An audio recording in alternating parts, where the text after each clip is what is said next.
Chapter 2074. The noisy day passed in the blink of an eye. While everyone was preoccupied with their own thoughts, the people of Loki's clan welcomed the second day. Today, as soon as Noah woke up, he immediately found Ashtar, Orpheus, and Lilith, the three clingy little girls beside him. After putting the three little girls back into the gift card and letting Athena take care of them, Noah got up, washed up, tidied up his clothes, and came out of the room. Walking in the corridor of the tower, Noah constantly encountered members of his clan coming and going. However, the way these members treated Noah was completely different from before. Some became very enthusiastic, and as soon as they saw Noah, they immediately pestered him and kept asking Noah questions. "How did you make Miss A's become like that?"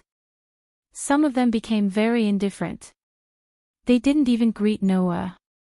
Instead, they cast resentful glances at Noah and whispered to each other. Why did Miss Ace take a fancy to him? It seemed that Ace's beautiful flower-like smile yesterday had indeed caused a big impact on the people of Loki's clan. Under such an impact, the members of Loki's clan were completely divided into two factions. One was someone who had developed admiration for Noah. The other was those who were jealous of Noah. Undoubtedly, Noah was still a newcomer to this clan, but in this way, he completely became the center of everyone's topic. These changes were somewhat unexpected to Noah, and for a moment, he didn't know how to deal with it. He could only drive away all these guys who pestered him. Immediately, Noah came to the sky corridor and prepared to walk in the direction of Finn's tower. Although there was such a commotion yesterday, with the idea that it wouldn't be a problem to relax a little after returning from an expedition, the three leaders, Finn, Riveria, and Gareth, chose to indulge. In the end, Varys, who caused Loki's clan to be fined hundreds of millions by the guild. Today, Finn, Riveria, and Gareth naturally couldn't let the clan mess around like yesterday, and began to let the clan's operations go on the right track. Therefore, there were many things that needed to be done today. First of all, the spoils of war after returning from the expedition had to be sold off. All of them were exchanged for money to enrich their finances. Secondly, the fine of the guild had to be paid. They also had to register the level information of the members who had leveled up after returning from this expedition. Furthermore, the dividends that were agreed upon yesterday would still be distributed today. All of these had to be drawn up by the cadre of the clan tribe before they could be carried out. As the new first-level adventurer of the clan, Noah was naturally summoned. In other words, even if it was only in name, Noah, a level 1 adventurer, had become the new cadre of Loki's clan. In addition, a large amount of spoils from the expedition were still lying in Noah's gift card. Noah had to be there. Therefore, Noah walked in the direction of Finn's office when everyone was busy getting up. Halfway through the corridor, a voice called out to Noah before he could even walk out of the corridor. "Are you going to look for Finn?" Hearing this voice, Noah stopped, turned his head, and looked behind him. There, Riveria and Leafia walked together in the direction of Noah. The one who called out to Noah was naturally Riveria. As for Leafia, she was holding a few thick books in her hands. She was glaring at Noah with an even more ferocious gaze than the day before, causing Noah to shudder. Undoubtedly, this elven archmage usually lacked confidence and was easily nervous. Once she encountered AIC, she became so terrifying. It was really lamentable. Noah could only touch his nose and avert his gaze. He simply ignored Leafia and greeted Riveria. "Good morning." "Good morning to you." Riveria didn't bring her magic wand, but she was still wearing a cloak. Looking at Noah, her beautiful face that was more perfect than a goddess was filled with a chuckle. "If you are going to look for Finn, then let's go together." Hearing this, Noah met Riveria's gaze and looked into her eyes. After a while, he shrugged. "Then let's go together." After saying that, Noah, Riveria, and Leafia walked together in the direction of Finn's office. To be honest, Noah wasn't familiar with Riveria, but she wasn't a stranger either. Compared to Finn, Riveria, and Gareth, the leaders of the clan, Noah had a closer relationship with Ace, Tiona, Tyogni, and even Leafia. Noah didn't even have much of a friendship with Riveria. In the past, he had almost never had the opportunity to walk side by side with Riveria like this. Usually, when they worked together, there would be other members around them. This time, although Leafia was also there, the elven archmage seemed to have noticed something. She remained silent and just followed behind Riveria. Just like that, Noah and Riveria walked side by side. Under the gazes of the surrounding grassroots members, they walked step by step towards Finn's office. It didn't take long for Riveria to speak. "Actually, I want to say thank you." When these words came out, Noah didn't have any reaction. Instead, Leafia was the first to be surprised. On the contrary, Noah seemed to know what Riveria wanted to say to him and said without any surprise. "Because of Ace." Leafia raised her eyebrows.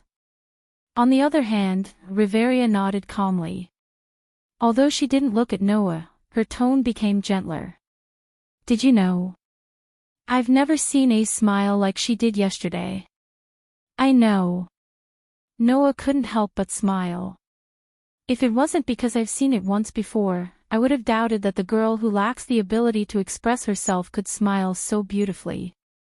In other words, AIC laughed like that once before, right? Riveria sighed. "You easily did something that we couldn't do all these years. You really are an incredible man." "It wasn't easy for me." Noah corrected her.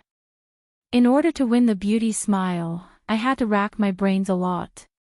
But we've racked our brains for several years and still haven't been able to do the same thing. You did it in a single day yesterday, and you still say it wasn't easy." Riveria shook her head with a smile, then her expression turned serious.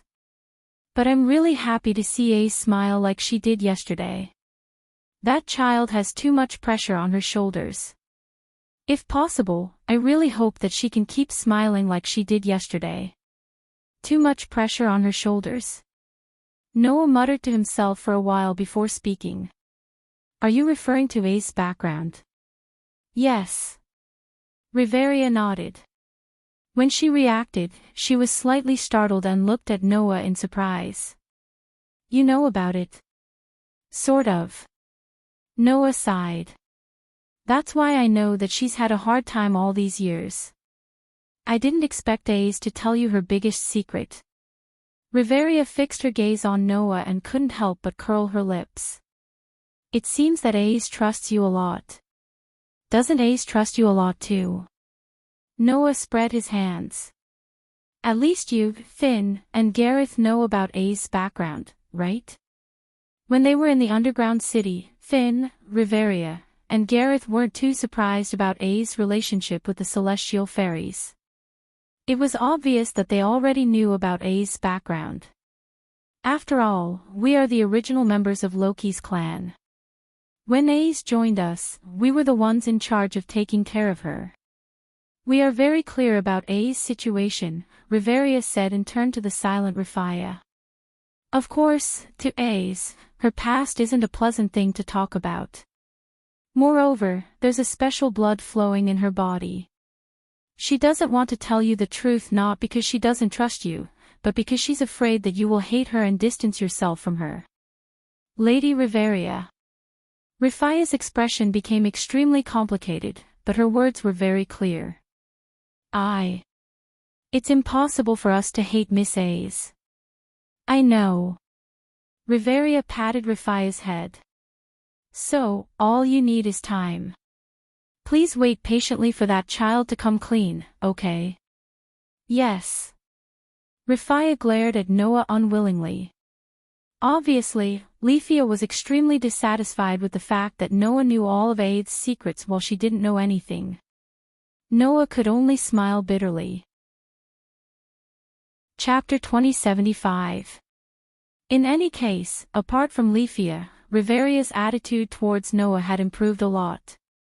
She was no longer as cautious and probing as when they first met. Instead, she began to open her heart to him. From Riveria's attitude, it could be seen that this elven royal really cared about AIC. From the tenderness that Riveria would reveal from time to time when talking about AIC, it could be seen that she had a deep relationship with the golden-haired and golden-eyed girl. Although from the outside, AIC and Riveria seemed to be about the same age, in fact, Riveria gave people the feeling that she was a mother who had always been protecting AIC. Therefore, Noah guided AIC in a good direction, which improved Riveria's impression of Noah a lot. As for Leafia, this elven archmage didn't dislike Noah in the first place. The reason why she was so fierce was because she was jealous of Noah. Thus, the three of them chatted while walking in the direction of Finn's office. They arrived at the door. "Finn, I'm coming in." As usual, Riveria first greeted him, then directly pushed the door open, and led Noah and Leafia into the office. Because of the many things they chatted about on the way, Noah, Leafia, and Riveria actually slowed down a lot. As a result, when they arrived at the office, everyone was already there. As usual, Finn was sitting in front of his desk. Next to him, Gareth leaned against the wall and stayed there. On the chairs around him, Tiona, Thyone, Bert, and the others were sitting one after another. The sofa was occupied by Loki, and he let the goddess lie on it as if he was just there to join in the fun. Of course, AIC was also there. Perhaps because she liked the clothes that Noah gave her yesterday, AIC didn't wear her usual dress, and was still wearing her cute casual clothes. Her seemingly transparent golden eyes turned to Noah and met his gaze. AIC lowered her head shyly with a bashful smile on her face. Of course, this smile wasn't as pure and innocent as yesterday's, which was as beautiful as a flower. Instead, it was the same as AIC's smile in the past, somewhat lacking in expression. However, being able to smile after seeing Noah was already a huge improvement. Therefore, Noah smiled back at her, making her feel even more embarrassed. Humph! A few cold snorts sounded at the same time, interrupting the tacit understanding between Noah and AIC. Even if he used his knees to think, Noah could guess who had snorted just now. At that moment, Noah could only pout helplessly. Tiona couldn't help but snicker. "I feel that ever since little brother joined our clan, life has become so interesting at all times. Tiona, I feel that this spawn tribe is very troublesome to begin with, but it's not bad if you can make AIC like that with your help." Tione, the Amazon sisters did not try to hide their words at all, and everyone heard them clearly. This made AIC blush, and at the same time, it also made Loki, Bert, and Leafia feel even more displeased. "Alright, hurry up and arrange the work." Bert kicked the chair at the side rudely. "I'm not here to listen to your nonsense." "Then hurry up and get started." Finn spread his hands and glanced at Loki. "But, Loki, do you want to help too?" Forget it. I'm not good at this kind of thing. I'm just here to watch the fun."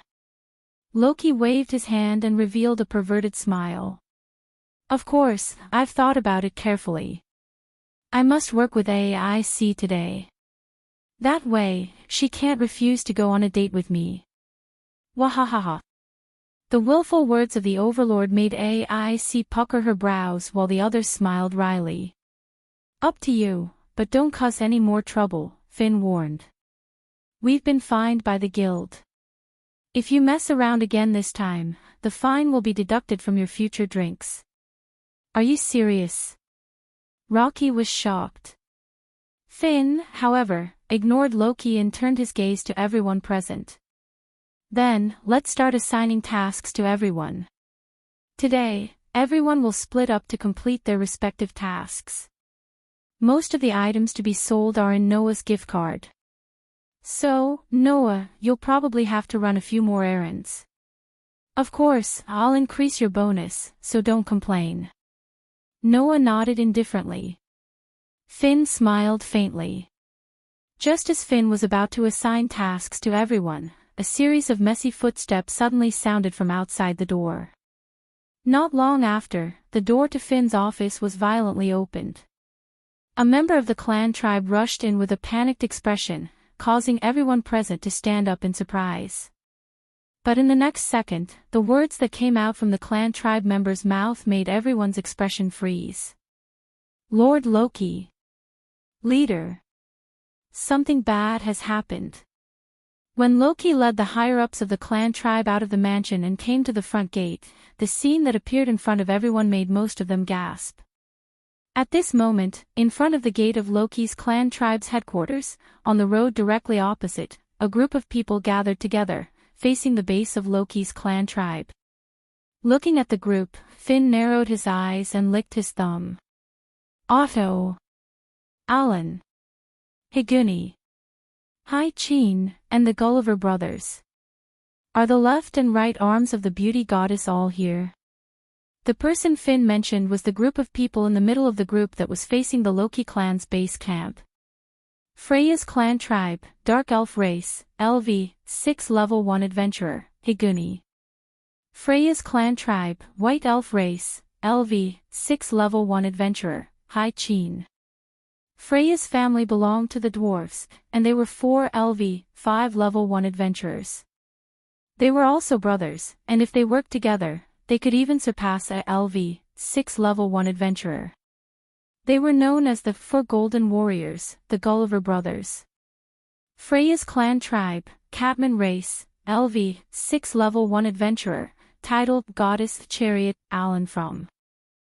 And Freya's clan tribe, Orc race, LV, 7 level 1 adventurer, titled Valiant, and Eulalie's ultimate weapon, Otto. The strongest combat power of one of the most powerful clans in the city had all appeared here. Moreover, around them, a group of powerful members were all armed to the teeth, holding weapons in their hands, like an army, exuding an austere atmosphere. Each of those members had reached at least LV 3. In other words, all of Freya's clan tribe's combat power had been deployed here. These people were all surrounding a luxurious carriage parked in the middle of the road, standing in front of the gate of Loki's clan tribe's base camp. They were like an army at the gate, and all of Loki's clan tribe members could not help but clench their weapons. Even the level 1 adventurers had a solemn expression on their faces. Freya's clan tribe. Bert's eyes flashed fiercely. How dare they send such a formation to block our gate? It seems that they really want to fight us. TSK, Loki clicked his tongue and stared at the luxurious carriage. Although I knew that it was only a matter of time before that love-struck fool came, I didn't expect them to go this far. Noah, on the other hand, fixed his gaze on Ren, the cat-human youth and the 4 dwarves from Freya's first-year adventurers who were surrounding the luxurious carriage. Freya's clan tribes LV, 6 Goddess, Chariot, and LV, 5 Golden Warriors. As one of the most powerful clans in the city, the level 1 adventurers of Freya's clan tribe were as famous as the level 1 adventurers of Loki's clan tribe. In fact, they were even more famous. Therefore, Noah had naturally heard of the Goddess, Chariot, and the Golden Warriors. However, Noah noticed the Catman youth Alan and the 4 homunculus warriors not because of how famous they were. The corners of Noah's mouth slowly curled up as he recalled the attack he encountered on the first night he came to Eulalia.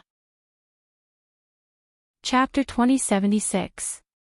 He still remembered that when Noah had just arrived in this world, came to Orly, met Hestia, and joined Hestia's clan, Noah was attacked one night. It was an attack by a group of 5 dressed in black, wearing masks, and completely hiding their true appearance. Of course, even if they hid their true appearance, they could not hide their racial characteristics at all. Therefore, Noah clearly remembered that the ones who attacked him at that time were a catman and 4 homunculi. Moreover, the strength of these 5 people was considered to be very high in this world, definitely at the level of a level 1 adventurer. In addition to some of the information obtained at that time, Noah guessed which clan the people who attacked him were from. There was no doubt that it was the members of Freya's clan. The level 1 adventurers of Freya's clan were the culprits who attacked Noah. Knowing this, and hearing the information of the level 1 adventurers of Freya's clan, how could Noah not guess who attacked him? The Catman at that time was Alan. The 4 homunculi at that time were the Gulliver brothers. Goddess's chariot. Golden 4 warriors. These 5 level 1 adventurers of Freya's clan were the people who attacked Noah at that time. According to Noah's sense of time, it was already more than a year ago. After more than a year, seeing these level 1 adventurers who were so easily taken away by him again, Noah couldn't help but smile slightly. Finn and the others who didn't know about this just looked at the luxurious carriage surrounded by Freya's clan members. Their eyes were extremely solemn. Only Loki, who pursed his lips and spoke in an extremely displeased tone. Setting up such a formation in front of my house, do you expect me to personally invite you down? As soon as these words came out, the whole place suddenly fell silent. In the next second, in the luxurious carriage surrounded by Freya's clan members, a light laugh sounded. Aren't I waiting for you to come out? The sound was like an intoxicating wine, making many of the people who heard it feel weak in the bones, and couldn't help but lose their composure. Under such circumstances, beside the luxurious carriage, a burly orc who gave off a heavy and majestic feeling like a mountain stepped forward, lifted the curtain in front of the carriage, and extended a hand into the carriage. In the next moment, a slender hand as white as jade stretched out from the carriage and placed it on Otto's hand. Then, the world's purest beauty made her appearance there. The enchanting devilish figure exuded a fatal charm. Her delicate skin that could be broken by a breath was suffused with blood. Her breathtakingly beautiful face with an intoxicating smile. A pair of beautiful eyes as soft as water, one could not help but be infatuated. The goddess of love and beauty came down from the carriage and appeared under the sunlight in front of everyone's eyes. Looking at the embodiment of the purest beauty in the world, the members of Loki's clan, who were holding their weapons tightly with solemn and vigilant faces, were all stunned. They couldn't help but lower their defenses that could be used at any time. Seeing this scene clearly, Finn, Riveria, and Gareth's expressions became even more solemn.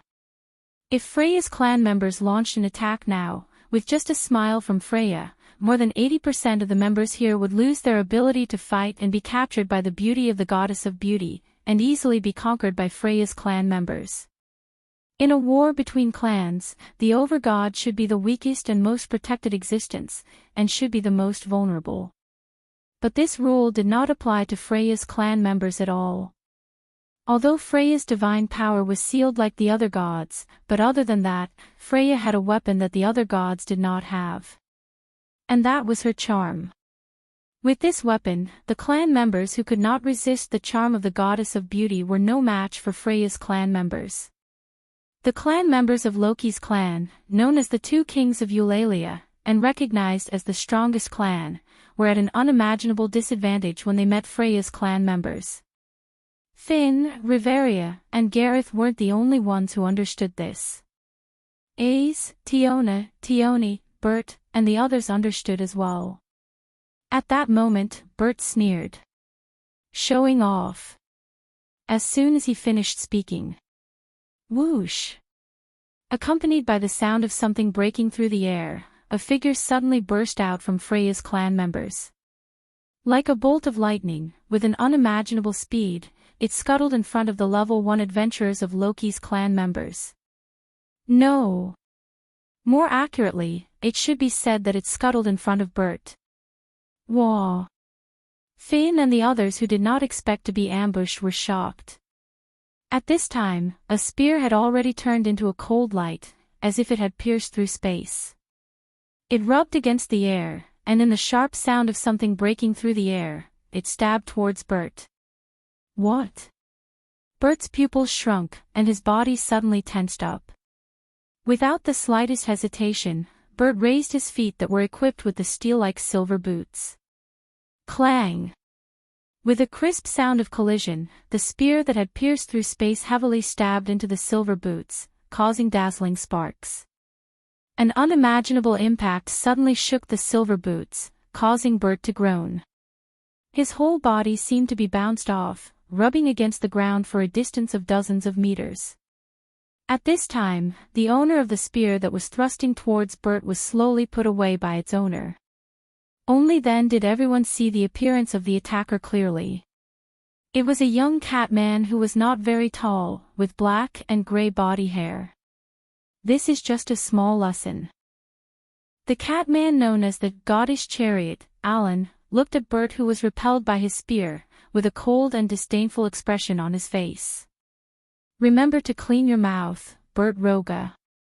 The extremely disdainful words made the bad-tempered Bert's anger explode. "You've got guts."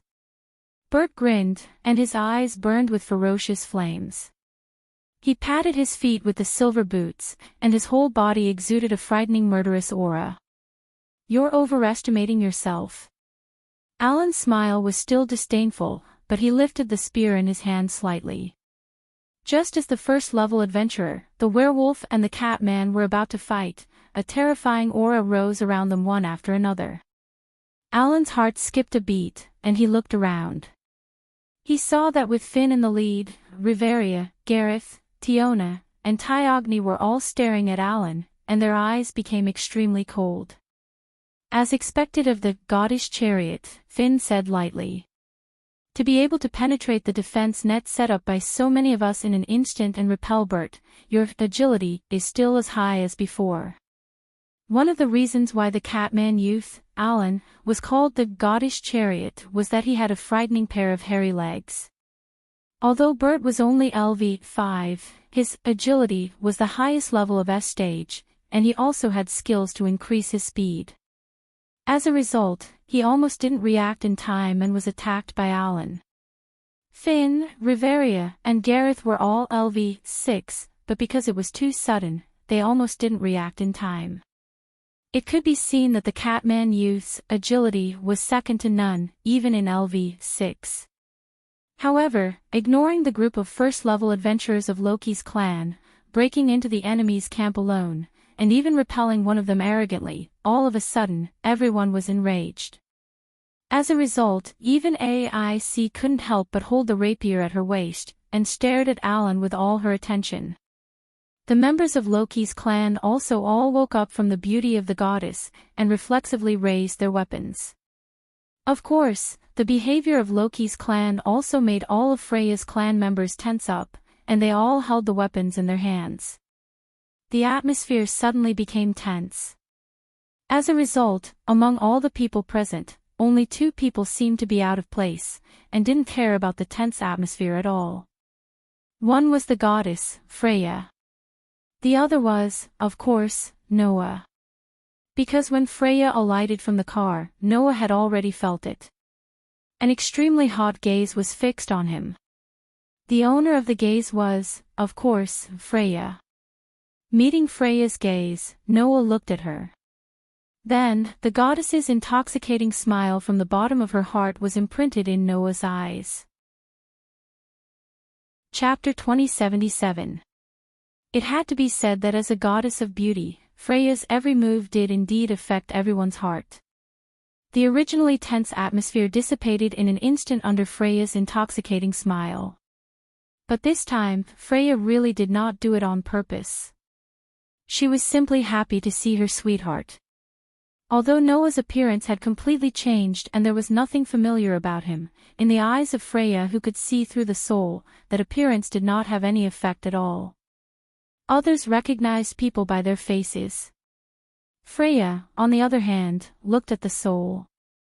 Therefore, Freya, who was staring at Noah, opened her red lips and moved them slightly. "I've found you, my most beloved man," a sentence that could make any man fall head over heels for her, but it could not shake Noah's heart. Looking at Freya, Noah's expression did not change from beginning to end.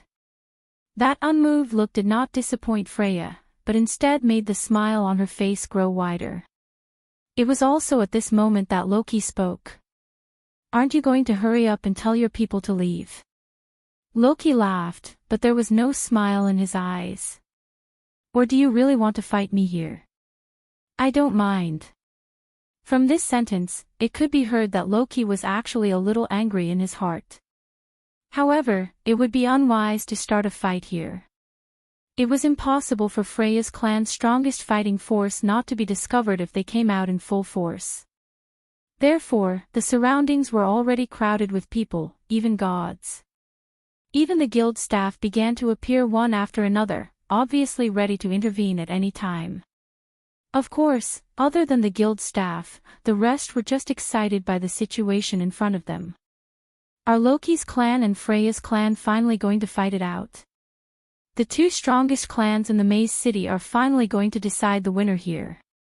This kind of topic continued to spread among the crowd, making the onlookers excited. Especially those gods who loved entertainment, they could only be described as ecstatic. Loki and Freya are finally going to fight. The most exciting battle between clans has finally begun. I bet my goddess Freya will win. I bet Loki will win. I'll bet 100 panaceas. I'll bet a level 1 equipment. I bet 100 million Varus. Yeah. With such a group of gods stirring up trouble, the surrounding crowd became more and more lively, making all the guild staff nervous. Looking at the situation, Loki and Freya tacitly chose to stop at the same time. Alan, Freya ordered. Come back.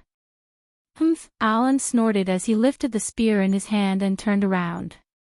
He ignored Finn and his companions as he walked towards his own camp. Want to leave? Bert's eyes were fierce. He was about to catch up when Loki stopped him. I know you're upset, and I'm upset too. Loki did not look at Bert, but kept looking at Freya as he spoke in a low voice. But we'll have to bear with it for now. We're surrounded by guild members. Who knows if that love-struck fool will use this as an excuse to make a fuss. We'll be at a disadvantage then. Hearing this, Bert gritted his teeth and relaxed his body, but his eyes were fixed on Alan like a wolf staring at its prey. The surrounding members of Loki's clan were a little timid. It was only then that Freya waved away the surrounding clan members and walked towards Loki. Behind him, Otto, Alan, Higuni, Haichin, and the Gulliver brothers followed closely behind him, walking over together. In response, Loki put on an unruly smile and walked forward without the slightest fear. Finn, Riveria, Gareth, Tiona, Bert, and even Ace followed. Thus, the two most powerful overgods of the Labyrinth City orally led the first-year adventurers of their respective spawns to face off against each other in front of the main gate of the Loki spawn's main camp. It was as if enemies were destined to meet on a narrow road. The scene made the onlookers even more excited. On the other hand, Loki and Freya, two old friends who had known each other since they were in the heavens, looked at each other in public with a joyful smile on their faces. I knew you'd come to me sooner or later. Loki was smiling, but his narrowed eyes flashed with displeasure. I just didn't expect you to put up such a formation and show me who's boss the moment you arrived. That's just a child's ignorance, Loki. Forgive him a little. Freya was also smiling, and her smile made everyone feel infatuated. However, this way, you can understand that I can do anything now, right? Of course. Loki's expression became a little sarcastic. You bastard, your head isn't very normal to begin with. Please call this love, Loki. Freya said slowly. I'm the goddess of love. Isn't it natural for me to go crazy for love? But it's a pity that you've gone crazy on my head. Loki put his hands in his pockets and put his face in front of Freya. A pair of narrowed eyes opened slightly, and a vicious aura that only an evil god could have flashed across them. Do you really think I won't go crazy? Freya raised an eyebrow, but the smile on her face didn't weaken at all. The surrounding atmosphere suddenly became sinister again. An oppressive aura emanated from Loki and Freya's bodies, causing the noisy onlookers to feel a chill run up their spines. One by one, they shut their mouths. Under such circumstances, the surroundings suddenly became quiet. It was so quiet that even the sound of a needle falling to the ground could be heard clearly. Even Finn and Otto's group were looking at each other, and their gazes were as if sparks could fly. It was extremely dangerous. In the end, it was Noah who started to feel bored. "If you have anything to say, say it after we go in." Noah's seemingly bored voice suddenly resounded throughout the entire space. "I don't want to be treated like a monkey here and be laughed at." With that, Noah turned around and walked into the mansion under the stunned gazes of Loki's people. Originally, because of changing his appearance and suppressing most of the energy in his body, reducing his presence and temperament, Noah was the kind of passerby that no one would notice even if he was thrown into a crowd. So, at this moment, a passerby suddenly made such an arrogant statement in front of the two goddesses and a group of first-level adventurers, which made everyone look at each other. Only Loki and Freya's eyes suddenly softened as they looked at each other, and they smiled bitterly. "That kid." Loki smacked his lips. "He actually didn't give me face, ah." Freya covered her mouth and laughed. "It seems that we can't do anything to that kid, Loki." Loki didn't know whether to agree or not, but he spoke to the members of Loki's clan. "All of you stay here. If this infatuated kid dares to do anything, even if you don't kill him, break one of his legs." "Yes." The members of Loki's clan answered one after another. Freya also gave the same order leisurely. "All of you stay here too. Don't do anything excessive, but if anything happens to me, remember to come and save me, okay?" "Yes, sir." Freya's family members answered in unison. It seemed like a normal sentence, but the hostility hidden in it could be detected by anyone. Just like that, Loki brought Freya and walked into the clan's headquarters together. Of course, the first-level adventurers of the two clans followed. Only the members of the clan were left standing guard outside the door, confronting each other, and the dangerous atmosphere gradually spread. In the end, everyone moved to the chat room of Loki's clan and was divided into two camps. There were two sofas, and Loki and Freya sat facing each other, with the first-level adventurers of each clan standing behind them. As the leaders, Finn and Otto stayed beside Loki and Freya. Noah, on the other hand, seemed like he didn't want to be involved, and stood by the side of the wall. However, Freya's eyes no longer hid anything as she stared at him, her heart surging with passion. Then, Freya said this. "Are you still going to face me like this?" Hearing this, Noah glanced at Freya, wiped his face with his hand, and instantly returned to his original appearance. Chapter 2078. When Noah revealed his true appearance, his strong presence that was different from anyone else's also swelled up, easily surpassing everyone present, even gods like Loki and Freya.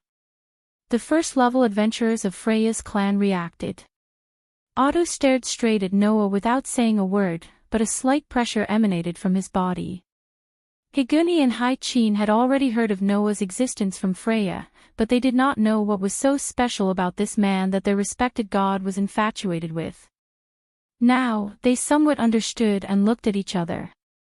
As for Alan and the Gulliver brothers, they had already attacked Noah under Freya's orders. Looking at Noah's face that they had only seen once but was extremely familiar with, feeling the strong sense of presence that was swelling from his body, and recalling the scene where they were easily dealt with and played by Noah the last time they went looking for trouble with him, the Gulliver brothers' expressions became extremely ugly. Alan, who had arrogantly attacked Bert, obviously had a stronger self-esteem than anyone else. When he thought of how pathetic he was at that time, not only did his face turn extremely ugly, even his gaze became extremely unfriendly. In contrast to the first-level adventurers of Freya's clan, Freya, as the over-god, looked at Noah's familiar face, and her eyes became a little blurred. Normally, Freya would never behave so unbearably. But whenever she was face to face with Noah, Freya could not help but feel the rising emotions in her heart. It was too difficult for Freya, who was extremely obsessed with soul radiance, to face Noah directly and still have to suppress her feelings. It was because of this that Freya could not help but use her charm ability on Noah in public last time. After all, at that time, Freya could not hold back her feelings at all, and only thought of how to get Noah.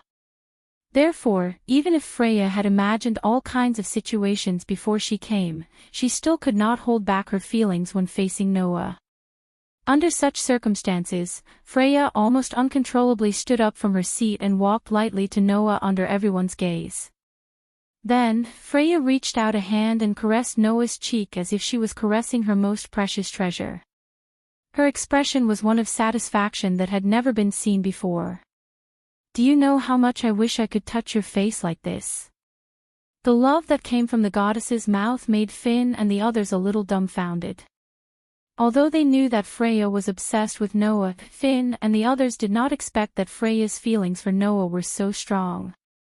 The words that were full of love and the unprecedented satisfied expression on her face were telling everyone here how much the fickle goddess in front of them was obsessed with Noah. Seeing Freya like a young girl who longed for contact with her lover, stroking Noah's cheek with a face full of happiness, Finn and the others did not know how to react. In Freya's family, except for the taciturn warrior Oda, the rest of them were trembling when they saw this scene. It was because of jealousy. Every member of Freya's family loved the goddess dearly, and longed to be loved by the goddess. Therefore, except for the honest Oda and the prideful Alan, the first-level adventurers of Freya's family felt as if their beloved goddess had been snatched away by Noah, and all of them bit their trembling lips. In addition, there were two people who had obvious reactions to Freya's actions. One was Loki. That love-struck fool. Loki frowned deeply. Although I already knew that she had a special impression of that little fellow, this persistence is perhaps more terrifying than I thought. The other was Ace. Seeing Freya affectionately caressing Noah's cheek as if she was facing her most beloved lover, Ace's gem-like eyes could not help but waver. When the first-level adventurers of Freya's family saw this scene, they felt as if their goddess had been snatched away by another man. When Ace saw this scene, she felt as if Noah had been snatched away by another woman. This caused Ace's emotionless face to show obvious uneasiness. She wanted to step forward a few times, but she was hesitant. Her conflicted look made Leafia, the only one present who was not a first-level adventurer, feel sorry for her. As for the person in question, Noah's gaze was fixed on Freya's body. He looked at her breathtakingly beautiful face and spoke in an indifferent tone that made people feel a little cruel. "If you came here just to touch my face, then you have achieved your goal. Can you leave now?" The rejection in her words couldn't be any more obvious. Freya's hand that was caressing Noah's cheek paused involuntarily. The first-level adventurers of Freya's family were all excited. "You bastard!" Alan gripped the silver spear in his hand tightly and glared at Noah. "It is your honor to be loved by the goddess. How dare you boast so shamelessly?" Higuni, Hai-Chin, and the Gulliver brothers all had ferocious looks on their faces, their killing intent rising. Unfortunately, Noah only glanced at them and laughed, not knowing whether it was mockery or disdain. "It is indeed an honor to be loved by the goddess." Noah grabbed Freya's hand in front of everyone and pressed the goddess' hand down. He looked into the goddess' eyes and said this with a chuckle. "Unfortunately, I have already received the favor of the two virgins. The overbearing favor of the goddess should be left to someone else. I admit that I can't bear it." Instantly, the killing intent rising from the first-level adventurers of Freya's family expanded several times. Even Otto was a little angry. He opened his eyes and stared straight at Noah, his expression becoming a little frightening. On the other hand, the rest of the adventurers noticed a detail in Noah's words. The favor of the two virgins. Loki stood up in surprise. The favor of the two virgins. A.I.C. and the rest were also stunned. The two virgins. Freya looked deeply at Noah. She was not hurt by Noah's rejection and smiled meaningfully. "Other than Hestia, is there another virgin goddess in Eulalia who is in contact with you?" Noah did not answer. It should be said that even if he answered, no one would feel relieved. Because the other virgin goddess had already spoken in Noah's heart. Don't tell me you're referring to me. Athena's laughter echoed in Noah's heart. Indeed, this concubine's obsession with you can be considered as a form of favoritism. Otherwise, I wouldn't have become something that only belongs to you. Thinking back, it really makes one sigh. Noah couldn't help but smile at Athena's words. But when he looked at Freya, the smile on his face grew fainter. Tell me, what are you here for? Of course I want to come here to see you. Freya said without hesitation, but then changed the topic. Other than you, there is another person that I think it is time to meet. As she said this, Freya turned her head and cast her gaze on someone. Being stared at by Freya, AIC was startled. Even Loki was slightly startled. He looked at AIC, then looked at Freya, and asked with uncertainty. The other person you want to see, don't tell me it's my beautiful AIC. That's right.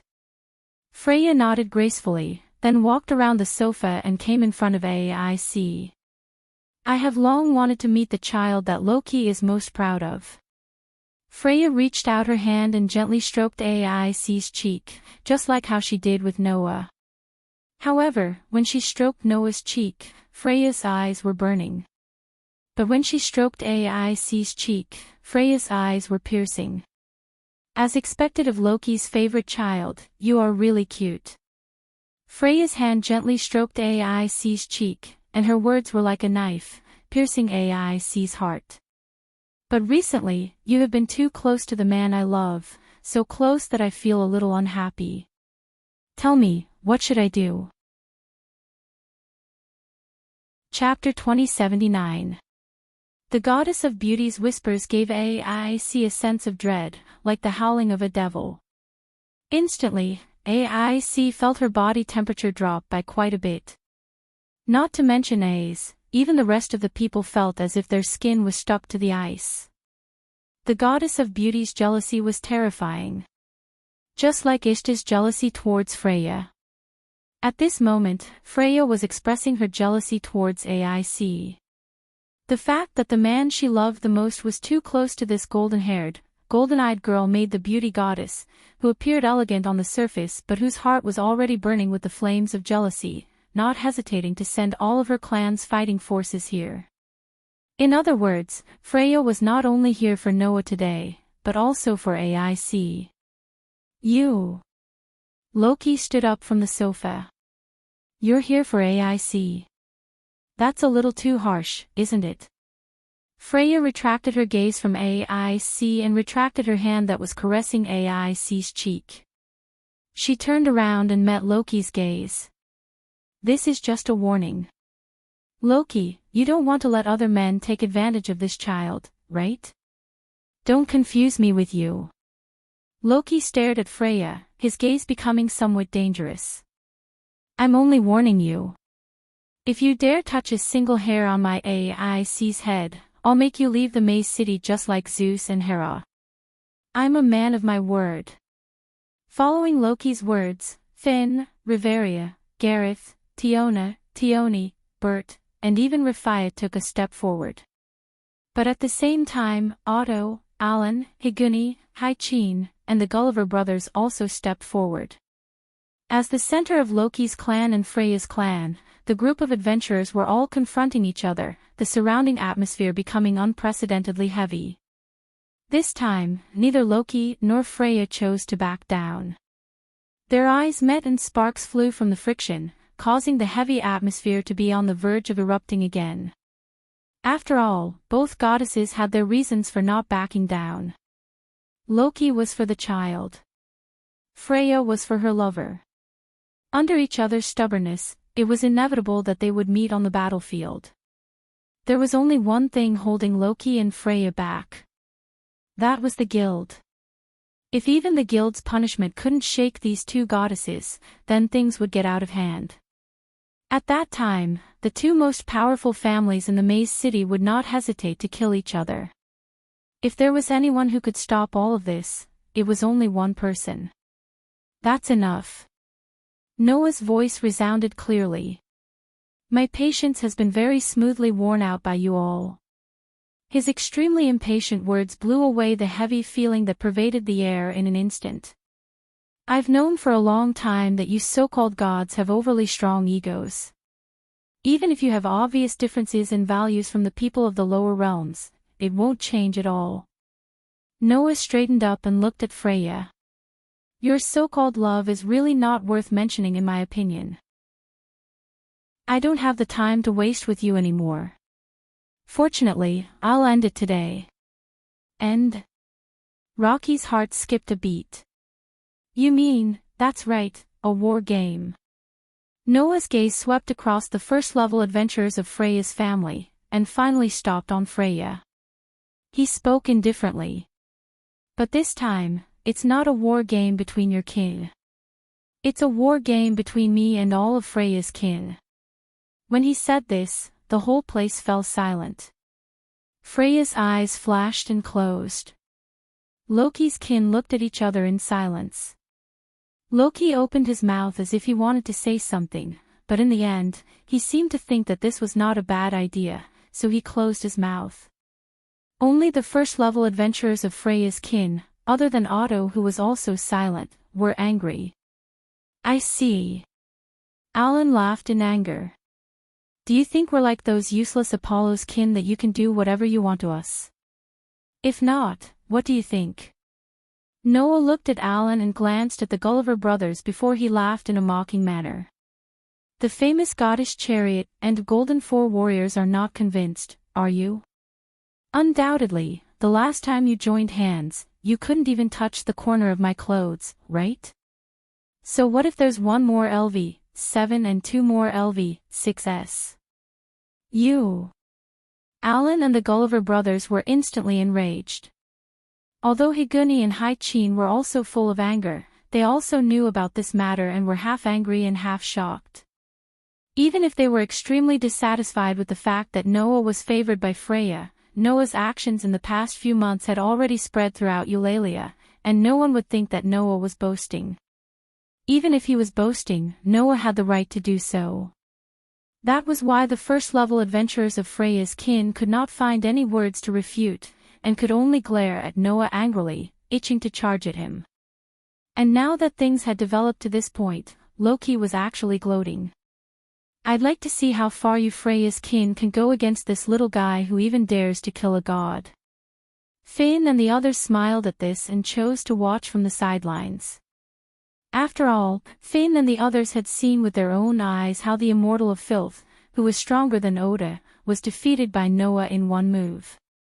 Therefore, even if the opponent was the full force of one of the most powerful families in the city, Finn and the others believed that Noah would not lose. All of a sudden, the spearhead was pointed at Freya's kin. Everyone's gaze was focused on Freya, who had her eyes closed. No one knew what she was thinking, and they quietly waited for the beautiful goddess' decision. Not long after, Freya opened her eyes and asked without turning her head around. What do you think, Oda? Oda, who had been silent all this time, raised his head. Lady Freya. Otto spoke in an extremely straightforward manner in front of everyone. We have no chance of winning, and we cannot accept this war game. Such straightforward words and attitude surprised Noah and even the people of Loki's clan. The first-level adventurers of Freya's kin glared at Oda. Do you know what you're saying? Alan clenched his fists, his veins bulging. Are you saying that our glorious and glorious Freya's kin can't even defeat a human? Yes. Oda didn't hesitate at all. We can't. You know this better than I do, Alan. The young catman, Alan, breathed heavily. The sound of him gnashing his teeth was so loud that everyone in the room could hear it. Despite his anger, Alan could not refute Oda's words. Just as Oda had said, Alan knew better than him just how terrifying Noah was. The memory of how he had been toyed with by Noah when he had joined hands with the Gulliver brothers surfaced in his mind. Regardless of how furious he was, there was nothing he could do. So, if we accept this war game, Freya's kin will end up like Apollo's kin, doomed eternally. Oda's heavy voice echoed in the room. I am the leader of the kin, and I will not let this happen. This war game is unacceptable. When Oda's words echoed in the room, before anyone could react, Noah's laughter shook the room. I think you've misunderstood. I didn't ask for your consent. Everyone in Freya's family had an ominous premonition when they heard this.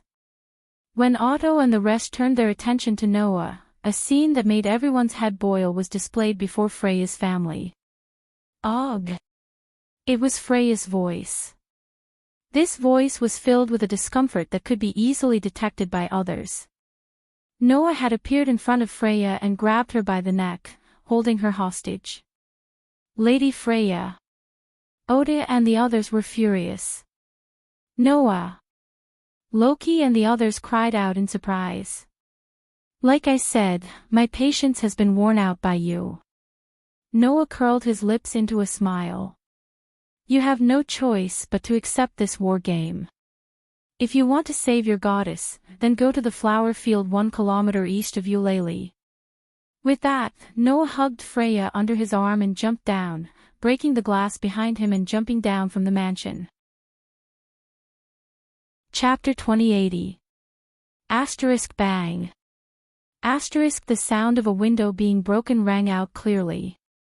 Shards of glass scattered on the ground, creating a sharp noise. Lady Freya. With Otto in the lead, all of Freya's clan members rushed to the window and looked down. Unfortunately, there was nothing left.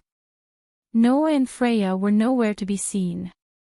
Only a shard of glass fell to the ground and shattered into pieces. Damn it! Alan slammed the windowsill. How dare you! Higuni, Hai-Chin, and the Gulliver brothers' faces were twisted. Even Otto couldn't help but clench his fists as he stared at the empty mansion below. Only Loki and his men finally recovered from their shock. That kid. Loki laughed bitterly.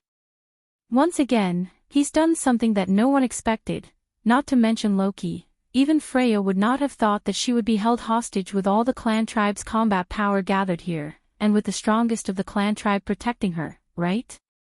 But that love-struck fool only has herself to blame. Loki smirked. If she really thought that everything would go according to her plan, then the lower realm is not worthy of our god Seal's power to enjoy here. Hearing Loki's sarcastic remarks, Alan, Higuni, Hai-Chin, and the Gulliver brothers couldn't help but turn their heads around in anger. However, before Alan and the rest could make a move, Oda spoke up. Now is not the time to do such things. Otto stared intently at the mansion below Loki's clan members. His voice was so heavy that it seemed to be able to overwhelm everyone. Gather all of our forces, including the LV-1 newbies in the base. Call them all here. So saying, Oda turned and gave the order in a voice so calm it was frightening. The gathering point is at the city gate. Once everyone is gathered, we will depart immediately. Our target is the flower field 1 kilometer east of Eulalie. Hearing this, Alan, Higuni, Hai-Chin, and the Gulliver brothers suppressed the rage in their hearts and nodded heavily. Then, the group of people did not even say a word and directly walked out of the door, disappearing from everyone's sight in an instant. Thus, only Loki's clan members were left in the chat room. Loki. AIC finally spoke. Before AIC could finish her sentence, Loki interrupted her without giving her any chance to explain. You're not allowed to go. His unquestionable words made AIC's delicate body tremble uncontrollably. Before AIC could speak again, Tiona spoke first. Why are we not allowed to go? Tiona asked loudly. We want to help. Isn't this a little unreasonable? Tiona spoke. Even if it's only for the time being, you're still a member of our clan tribe. Are we just going to sit here and watch when one of our clan tribe is in trouble? I want to go too. Leafia also spoke with a firm tone, which was rare for her to do. Please let us go. The three girls tried their best to express their opinions, and AIC's expression softened considerably. However, other than the girls, Finn, Riveria, Gareth, and Bert did not express their opinions.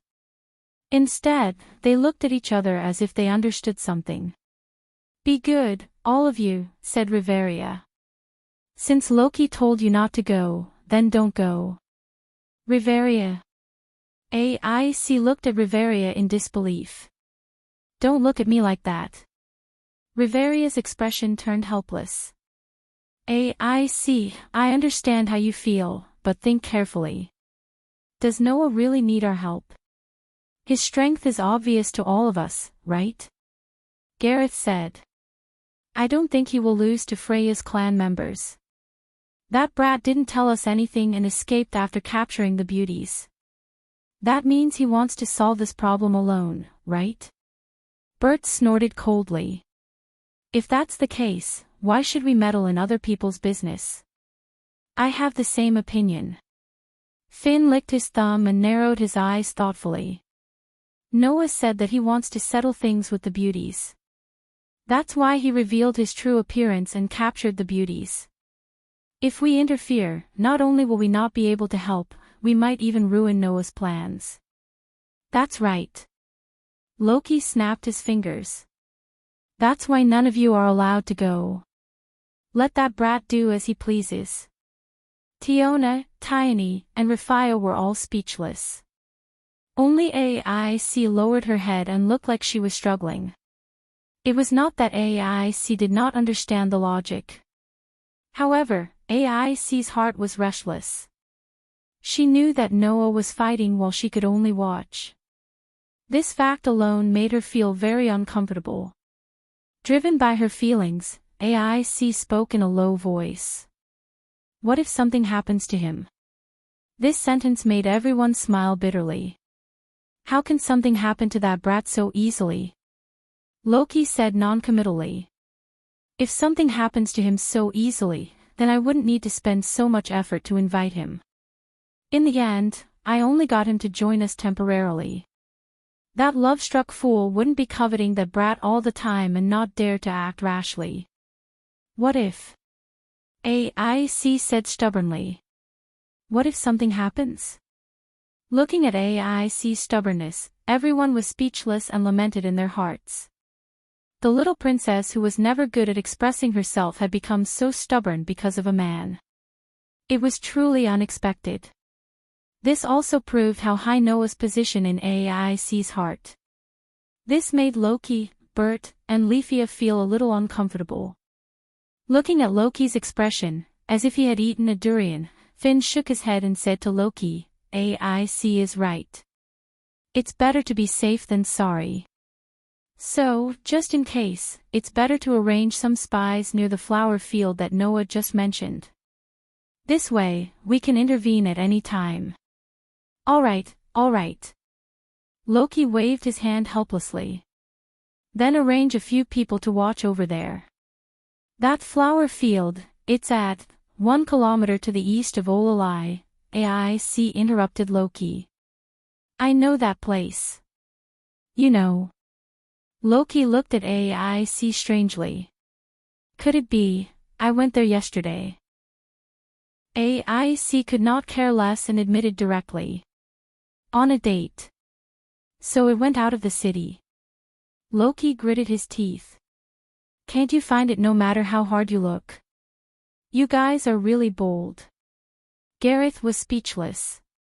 You actually went out of the city for a date. Fortunately, the guild didn't find out. Otherwise, we'd be in trouble. In other words, little brother is using the place where he and AIC have a date as the venue for a battle with Freya's family. Tiona was eager to try. I suddenly feel like going there to take a look. Oh, you, at least restrain yourself a little. Tiona said with a face full of excitement. But, I kind of want to go and take a look too. Yeah. Leafia smiled slightly, but her smile was a little creepy. It's best that such a place disappear. Everyone shuddered at his words. This elven archmage was really scary when she was being shady. If that's the case, then Tiona, you two will go there. Finn pondered for a while and made the decision. If you want to fool the guild and everyone, you won't be able to do it without the strength of a level 1 adventurer, right? Us? Tiona were startled at first, but then they became excited. Got it. Leader. Seeing this, AIC opened her mouth slightly. Just as she was about to say something, it was as if she was seen through and directly rejected. AIC, you don't have to go. Riveria shook her head at AIC. It's not a good thing to have more people. You're much more conspicuous than Tiona, so it's not suitable for a covert operation. AIC immediately became dejected. Looking at AIC like this, Loki sighed and immediately cursed out loud. Now I finally understand why that love-struck fool didn't hesitate to go all out to provoke me. Jealousy is such a scary thing, even I can't help but want to bite someone. Chapter 2081. The development of the situation was completely out of everyone's expectations.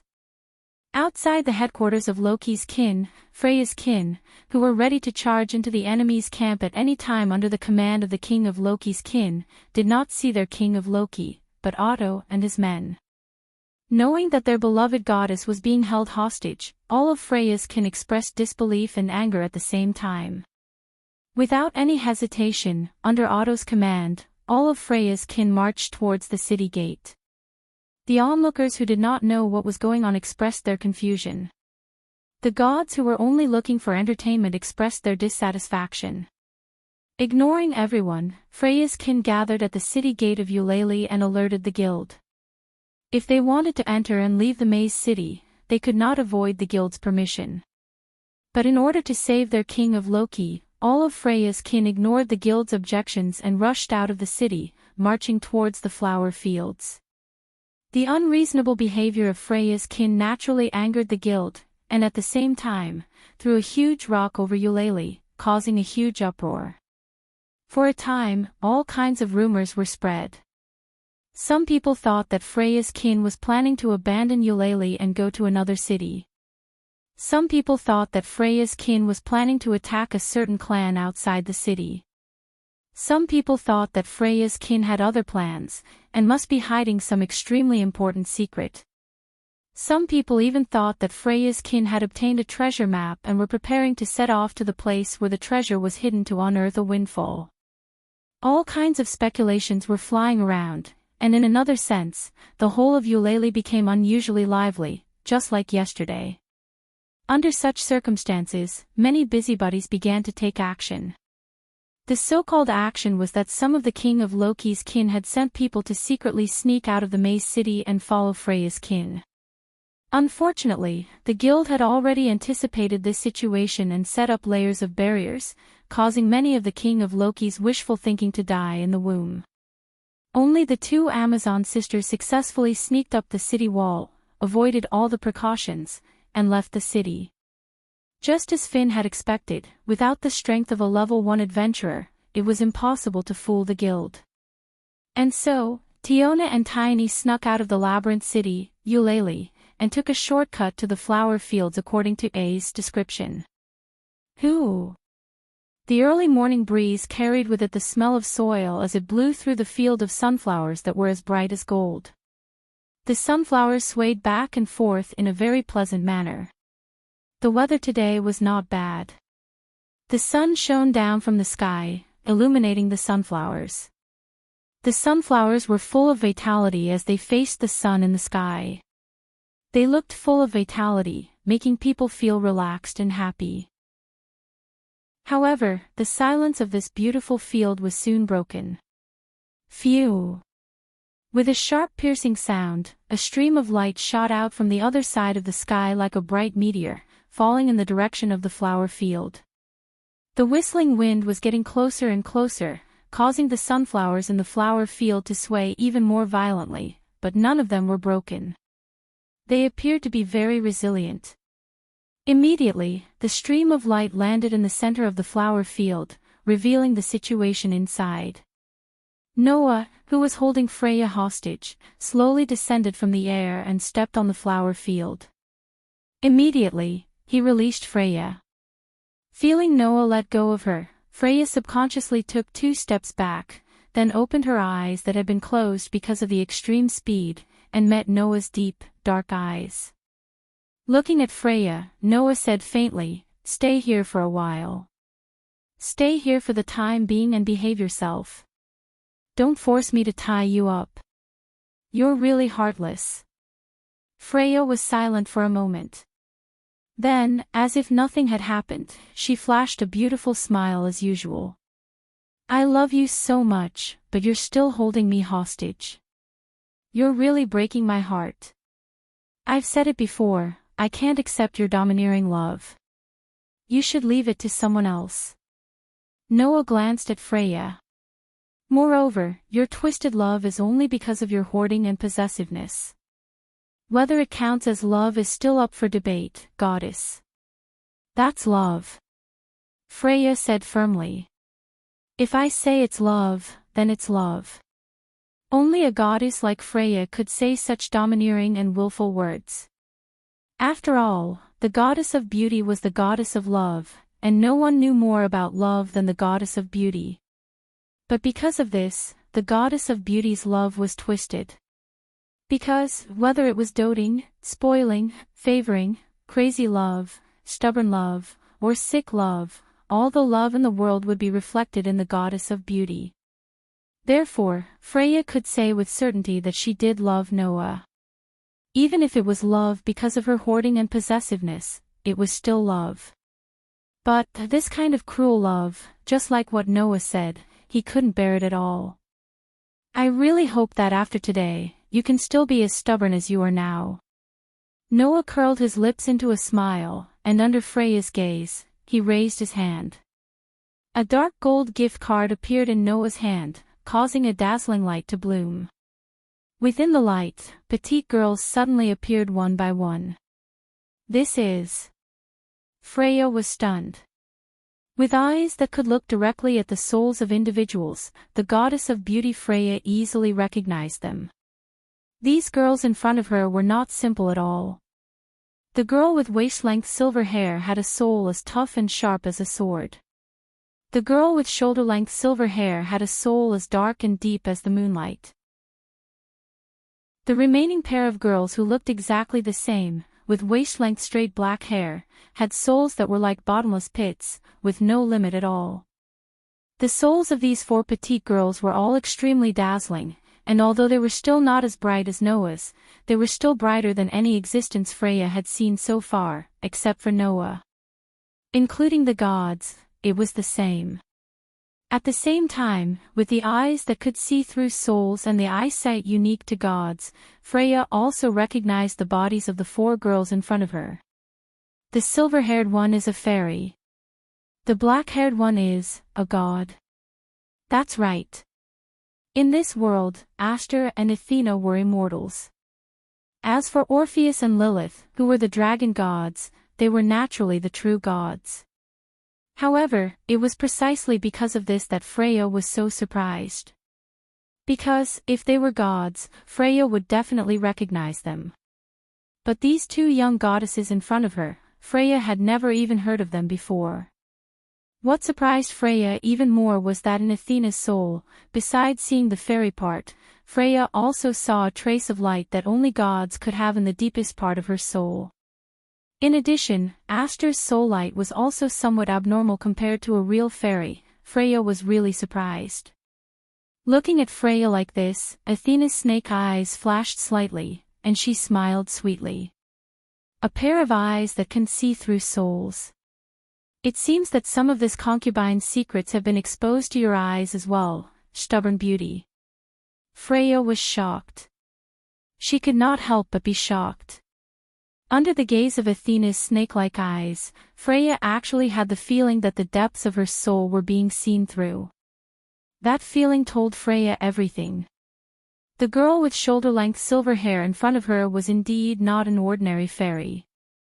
Moreover, beside Athena, Orpheus and Lilith were also looking at Freya.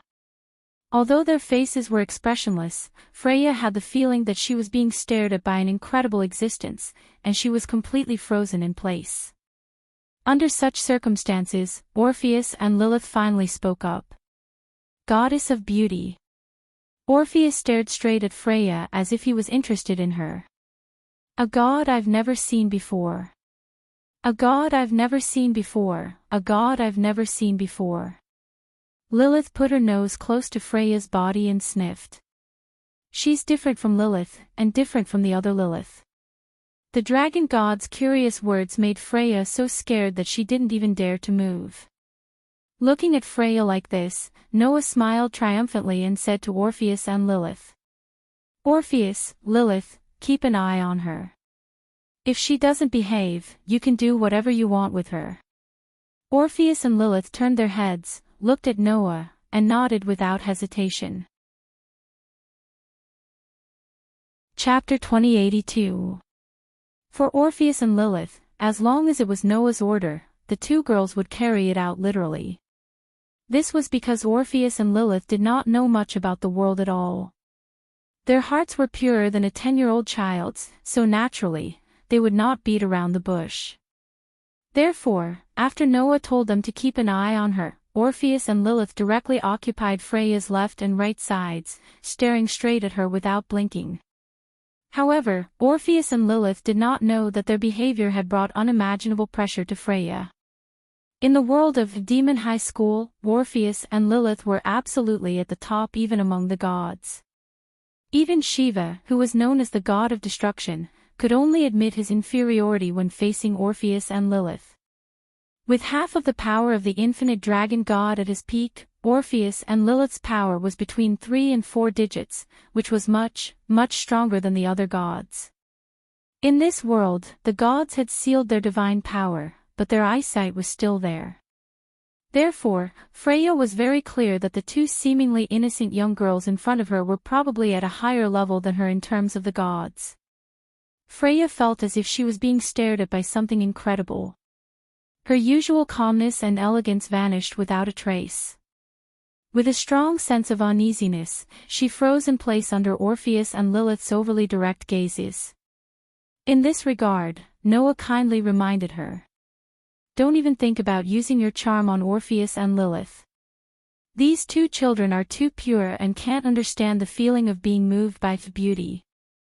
So, even if you use your charm, it won't work on these two children. After saying this, Noah did not look at Freya's reaction and turned to Orpheus and Lilith. Both of you also remember to restrain yourself and don't use your power casually, okay? Both Orpheus and Lilith nodded, but their gazes did not leave Freya. They continued to follow Noah's instructions and watched Freya closely. This made Noah feel more at ease. After all, Orpheus and Lilith were gods. If they used their powers, it was unknown if they would be like the gods of this world, who would be thought to have used divine power and be sent to heaven. Therefore, Noah had never used his divine power in this world before, and had only transformed some divine power in his body. He also did not summon Orpheus and Lilith from the card of gifts to prevent this from happening. Of course, even if Orpheus and Lilith didn't use their powers, as dragons, the physical abilities of the two girls were also quite astonishing. With her charm ineffective and her divine power sealed, it was almost impossible for Freya to escape from Orpheus and Lilith. Thus, Noah turned around and walked past the flower field. He came to the edge of the cliff and looked into the distance. The labyrinth city, Eulalia, was like a city of steel under the sunlight, giving off a heavy feeling. Noah seemed to be able to see the chaos that was going on, and the corners of his mouth lifted slightly. At this time, Aster and Athena also came to Noah's left and right. Master. Aster raised his head and looked at Noah as he spoke. What are you planning to do? Can't you tell? Noah smiled slightly. I'm planning to play a game with Freya's clan. There's no need for that, right? Athena said so. If you just want to get rid of that paranoid beauty, can't you just send her back to heaven? But Freya and Ishta are different. Noah shook his head. Ishta's rule of terror among her clan is that of a reign of terror. Those who are obedient are left alone, and those who are disobedient are all captured by charm. No one wants to avenge her at all. Even if they are sent back to heaven, no one in Ishta's clan will want to avenge her. But Freya is different. Noah narrowed his eyes. Among Freya's clan, this beauty has an unusual prestige. All of the clan members respect and love this goddess from the bottom of their hearts. If I send her back to heaven, not only will the situation not improve, but it will also cause Freya's clan members to collectively go berserk. The trouble will not decrease but increase instead. If that's the case, it's better not to do it. That's true. Athena nodded. But if you don't send that beauty back to heaven, I don't think she will give up on you so easily. Although Athena had only seen Freya once until today, with her eyesight, how could she not understand how serious Freya's obsession with Noah was? This was a goddess who would go crazy for twisted love. The beauty who only pursued the glory of the soul and did not see anything else in her eyes was willing to go against the guild for Noah's dazzling soul. Naturally, she would not give up on Noah just because of a little setback. Therefore, even if Noah killed all of Freya's clan members here, this goddess would still not give up. Of course, Freya would not pester Noah relentlessly. Pestering was a method that belonged to the lowest of the low. This beauty goddess would never do such a thing. However, this beauty would hide, secretly develop her forces, and look for an opportunity to pursue Noah. After all, as an immortal god, Freya lacked nothing but time. Since that was the case, waiting for this beauty was also a kind of enjoyment, right? It was impossible that Noah did not understand this. But it was also because of this that Noah smiled. That's right, for a goddess, the one thing she does not lack the most is time. That love-struck fool did not make a move on me previously because she was not in a hurry. It was only when the distance between me and AIC became a little closer that she came to provoke me out of jealousy. I wanted to take advantage of this to set a trap. A trap. Athena was suddenly curious. What kind of trap? The most difficult thing in the world to obtain is not the thing that is the furthest away from you, but the thing that is undoubtedly right in front of you, but you can't touch it no matter what. Noah suddenly smiled. Since that beauty wants me so much, I might as well give her a chance to have me, but she will never be able to realize it. A chance to have you, but she will never be able to realize it. Athena raised her eyebrows, as if she suddenly thought of something and laughed. So that's how it is. You're not targeting the beauty goddess Freya, but the beauty goddess king. That's it. Noah shrugged and patted Aster's head, who was quietly listening to him. In order to achieve my goal, I might have to be a little more serious today.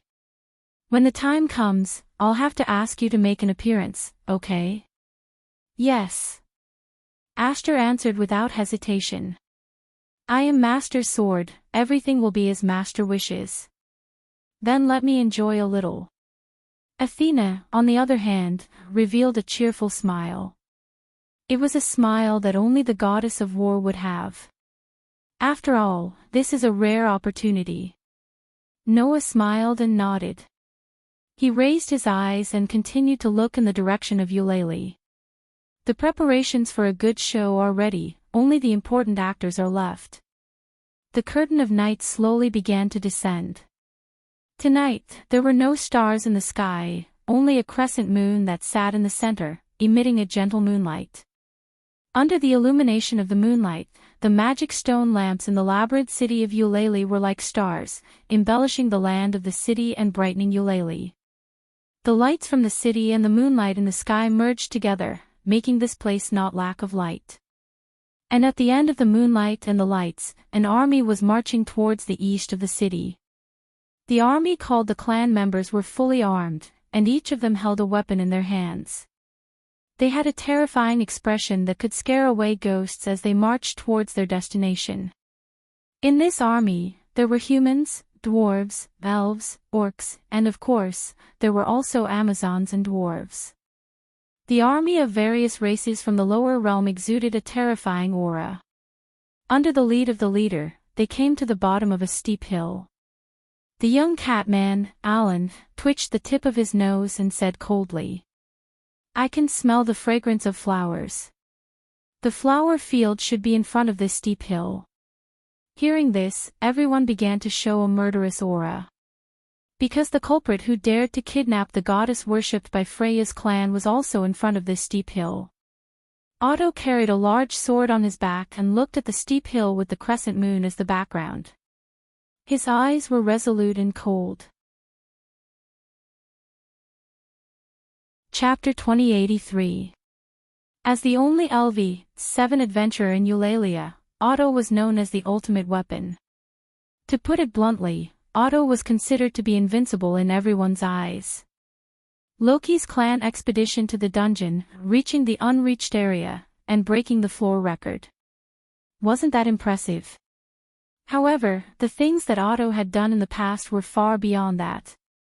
Almost all of the adventurers in Eulalia knew that Otto had once ventured deep into the dungeons alone to improve himself, going on an expedition to an unexplored area. Yes. One person. Loki's clan needed to send out all their elites to reach the unreached area and break the floor record. Otto had once done it alone. And after that expedition, Otto had leveled up to LV7 after returning from the dungeon, and became Eulalia's ultimate weapon. One could only imagine what kind of great achievements Otto had made in the dungeon to level up successfully. What kind of danger had Otto not encountered? Not to mention a mere steep slope, Otto had even successfully overcome the Shuras in the deeper regions of the dungeon. However, at this moment, in Otto's eyes, this seemingly ordinary slope, which did not even have a single monster of the lowest level, was more frightening than any of the dangers he had experienced in the past. On the steep slope, there were no rare monsters in the dungeon, no enhanced-type monsters, and no terrifying floor masters. There was only a single human. But it was because of that human's existence that in Otto's eyes, this seemingly ordinary steep slope became scarier than any danger. Otto, who had once ventured into the dungeon alone, now had the full force of one of Eulalia's most powerful clans, Freya's clan, by his side and behind him. Not only the level 1 adventurers of LV5 and LV6, but also the level 2 adventurers of LV3 and LV4, even the level 1 and LV2 newbie adventurers and Freya's family were all gathered here. Therefore, in Eulalia's eyes, Freya's clan's main camp was completely empty. Any weak clan had the ability to break in and take away the large amount of wealth accumulated inside. But none of that mattered. As long as they could save their most beloved goddess, not to mention the wealth accumulated in the base, even if they had to give up their lives, no one would care. Of course, as long as we can save our noble goddess, even if it's our dignity and glory, we are willing to give it up. Otto's voice seemed to be able to shatter everyone's confusion as he ordered resolutely. So remember, our goal is to save Lady Freya, not to tangle with the tyrant. Once we meet the tyrant, no matter what, we have to keep him occupied. Then, a few of us will go and save Lady Freya. Hearing this, everyone nodded without any objection. Even Alan's eyes were filled with unhappiness, but he nodded. The young cathuman's pride was higher than anyone else here. Asking the young wercat to harass an opponent that he couldn't defeat was even worse than asking him to die. However, compared to these, Alan could not forgive himself for not being able to rescue his beloved goddess.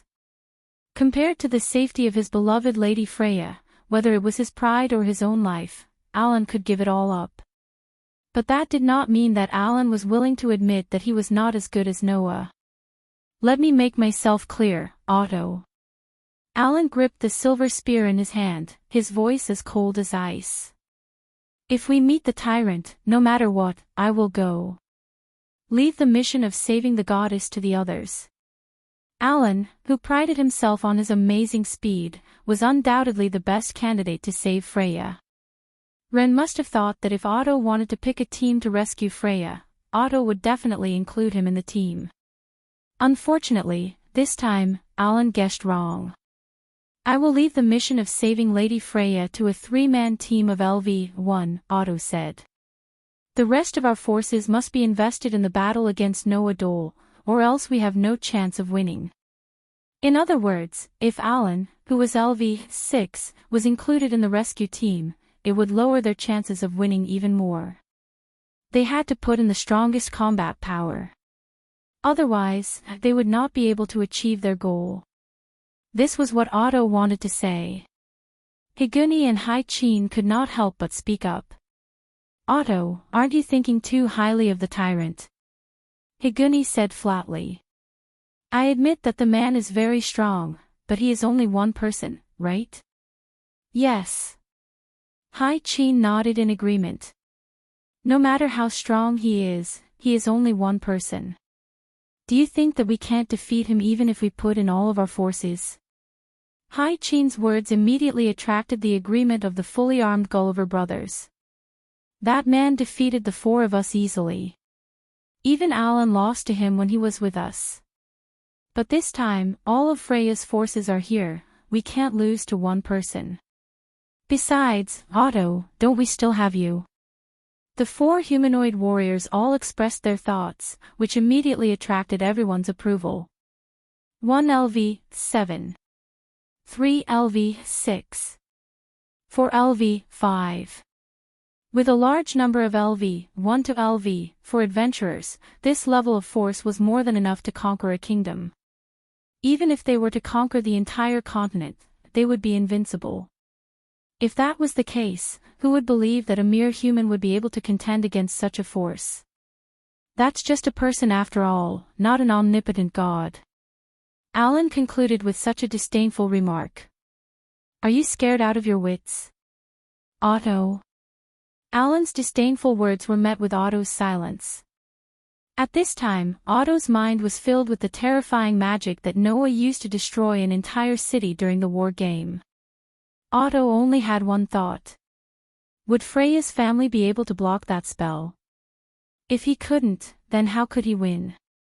Of course, Otto did not say this out loud. Even though he considered himself as a warrior, Otto was still the leader of a clan. How could he do something that would boost the morale of others and diminish his own? It would definitely affect morale. That was why Otto did not say anything and directly gave the order. The 3 people I named, sneak up from the other side of the steep slope and find a chance to save Lady Freya. Hearing Otto's order, the crowd was slightly dissatisfied, but they did not say anything else. Unfortunately, it was a little too late to sneak in from the back. There's no need to go through so much trouble. When such a voice reverberated through the world like a sound wave, the atmosphere and the entire space instantly froze. With Otto as the leader, all the adventurers of Freya's clan were shocked. They raised their heads and looked up the steep slope. In the next second, everyone saw it. A figure, with his back to the crescent moon in the sky, walked down the steep slope step by step. Yo! The youth appeared like he was riding on the moonlight, and suddenly smiled at Freya's clan members. I've been waiting for you for a long time. Looking at the youth standing on the steep slope with his back to the crescent moon, every Freya's clan member's expression changed. Even Otto stared closely at Noah, and as if squeezing out a voice from his throat, he called out the newcomer's name word by word. Noah Doria. The voice dissipated in the wind after a while. However, the atmosphere was as cold as ice, and everyone gripped their weapons tightly, pointing them at Noah in unison. Looking at this scene, Noah did not seem to care at all. His gaze swept across every member of Freya's clan. Is this the full strength of Freya's clan, one of Eulalia's strongest clans? Noah's gaze swept across everyone, and finally stopped on Otto and smiled. Looks like we're going to have fun today. This one sentence stunned all the members of Freya's clan who were intimidated by Noah's sudden appearance, and then they all became angry. Fun. In other words, the full strength of Freya's clan members was just a game to Noah. Unforgivable. Chapter 2084. As if they had been provoked, Freya's clan members were all enraged at this moment. Noah Dole. Alan raised the silver spear in his hand and pointed it at Noah, who was standing on top of the slope, as he questioned loudly. "Where did you take Lady Freya?" "I didn't take her anywhere. It's at the end of this steep slope.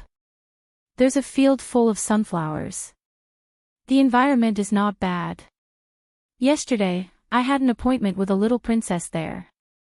I even asked the 2 children who have formed a contract with me to take care of her. I won't neglect her." Noah's tone was relaxed. "All you have to do is follow this path and you'll see your beloved goddess. What do you think? Simple, isn't it?" "Yes, it is." Higuni laughed coldly. "But will you obediently make way for us?" "Who knows?" Noah said with a half-smile. "I'm not asking you to defeat me. As long as you can pass through here, I won't chase after you. Can I take it that way?" Hai Chin looked straight at Noah. "In your opinion, there are so many of us here, but none of us can pass through. Are you trying to hint at us like that? Do you think I'm looking down on you?" Noah's lips curled up. "Then why don't you come and prove it?" Noah's insufferably arrogant words and attitude infuriated Freya's clan members one after another. As one of the 2 strongest clans in Yurli's clan, they had never been looked down upon like this before. Did this man really think he could defeat all of Freya's clan by himself? Alan was so irritated that even his hair stood on end, and his voice was full of anger. "Do you think we're as useless as Apollo's clan? Didn't I tell you?" Noah shook his head with a smile. He raised his hand and made a provocative gesture. "Why don't you come and prove it?" In an instant, the fuse in the hearts of Freya's clan members was ignited. How arrogant! Do you really think you have nothing to fear in this world after committing the taboo of killing a god? You'll pay the price.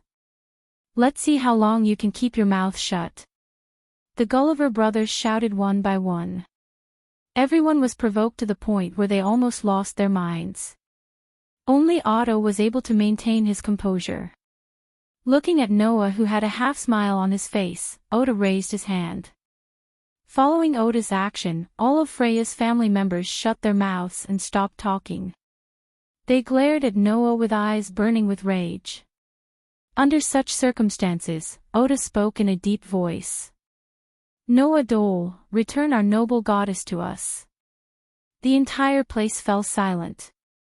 The relaxed smile on Noah's face faded bit by bit, replaced by an extremely calm expression.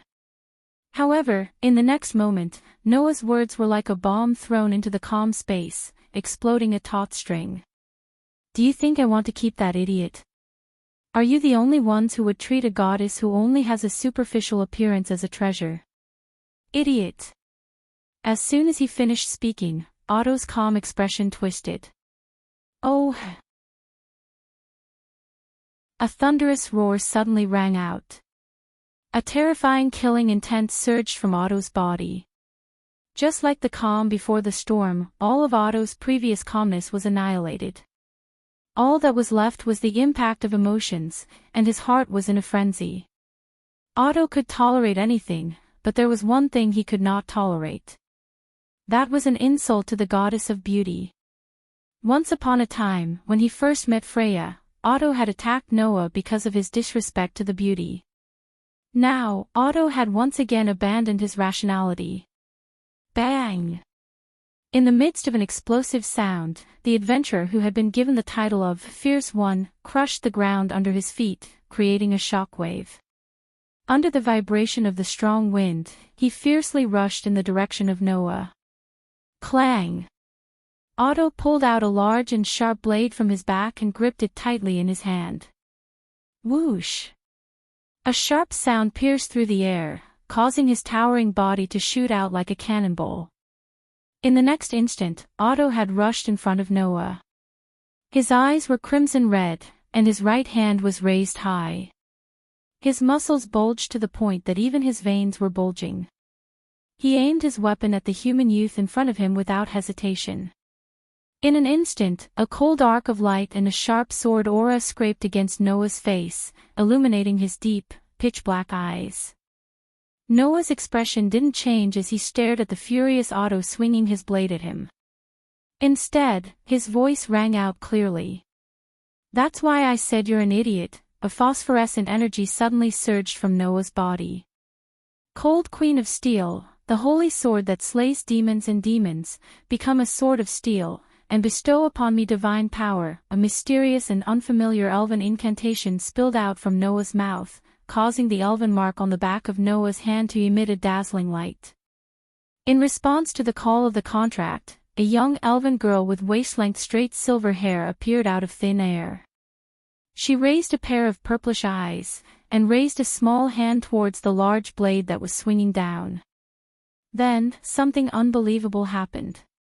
Clang! Amidst the sound of steel being ravaged by force, the razor-sharp broadsword in Otter's hand suddenly twisted without any apparent reason.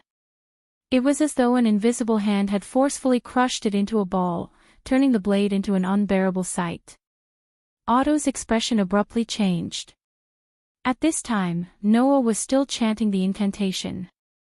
Divine starlight, lightning of salvation, wisdom of the goddess, indestructible steel, sword, appear in my hand. The elven mark on the back of Noah's hand shone brightly. Thus, the young girl with shoulder-length silver hair similarly burst forth from within the radiance. Her bewitching snake-like eyes immediately focused on Otto's body. Just like the former, she raised a hand, but this time, it was aimed towards Otto's chest. Beep, beep, beep, a streak of lightning flashed. Not even giving Oda a chance to react, a bolt of lightning of salvation erupted and exploded on Oda's chest. Bang! Amidst the explosion, resplendent lightning flashed in all directions, causing Otto to groan as if he was struck by lightning and was sent flying. Otto! The level 1 adventurers of Freya's family all stood up in shock. A few of them quickly rushed forward and caught Otto, who was sent flying backwards, preventing him from ending up like a rolling gourd. However, when everyone saw the scene on Oda's chest, everyone's pupils shrank. The armor on Otto's chest had long been shattered, and even the clothes in front of his body had been blasted apart, revealing his burly physique. However, Otto's chest, which was as hard as a rock, was now festering as if the skin on it had been burned away. Cough, cough. Otto could not help but cough a few times, blood dripping from the corner of his mouth. Seeing this scene, everyone's heart trembled. On the other hand, Noah's side raised their eyebrows and began a discussion. Only this degree of injury? Alice questioned her companion with an expressionless face. You have been too merciful, divine sword elf. I have indeed been merciful. The power of the lightning of salvation had been suppressed to its limit. Athena replied calmly. But even if the power was adjusted, the lightning of salvation would still be enough to cause any human in this world to faint. I did not expect it to only cause such a degree of injury. It's not your fault. It should be related to Otto's own ability. Noah shook his head. Every person who receives a favor has a basic ability that they specialize in.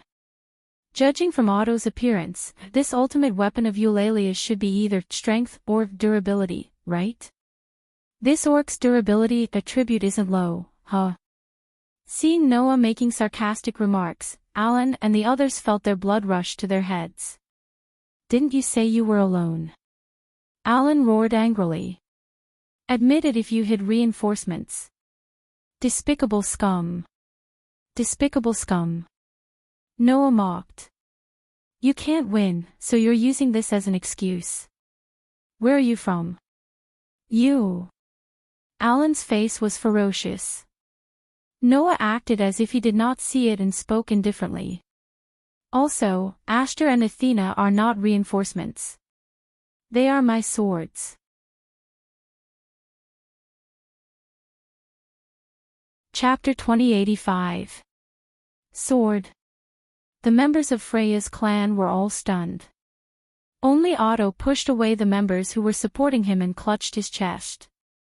There was blood at the corner of his mouth, but his gaze was as sharp as a knife, piercing Aster and Athena. Soon after, Otto said something that shocked everyone. "Those two girls are fairies, right?" Fairies. The members of Freya's clan were all shocked. Noah nodded calmly as the members of Freya's clan stared at him in disbelief. "Correct. Aster and Athena are fairies who will assist me."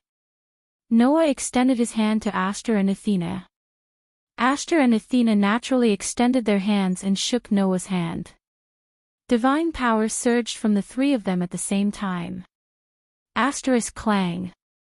Asterisk dazzling light bloomed from Aster and Athena's body at the same time. In the light, the two elven girls' bodies gradually disintegrated into light particles and gathered in Noah's hand. In the next moment, a shining silver steel sword and a white divine sword appeared in Noah's hands at the same time. Demon Slayer. Heavenly Sword of Salvation.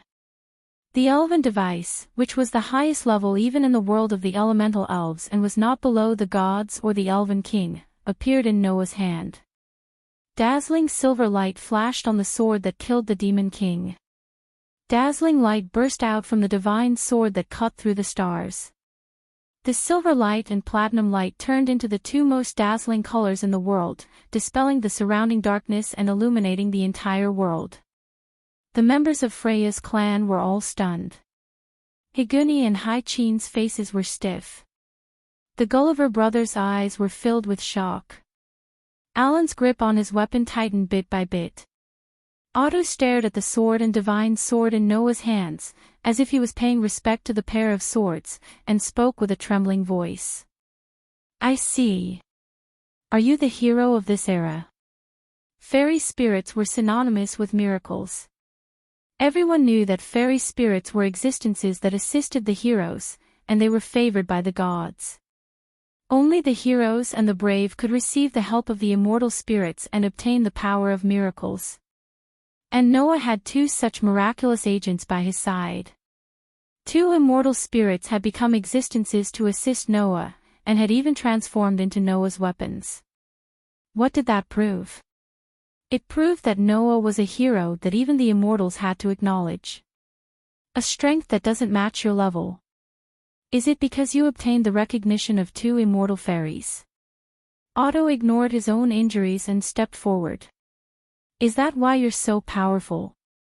Since ancient times, heroes and warriors who could gain the favor of two immortal spirits were as rare as phoenix feathers and unicorn horns, let alone someone who could gain the recognition of two immortal spirits at the same time.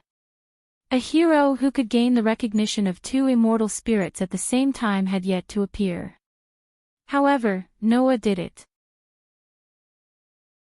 In this era where the gods had descended and the heroes had all passed away, Noah had achieved a feat that no one had ever done before.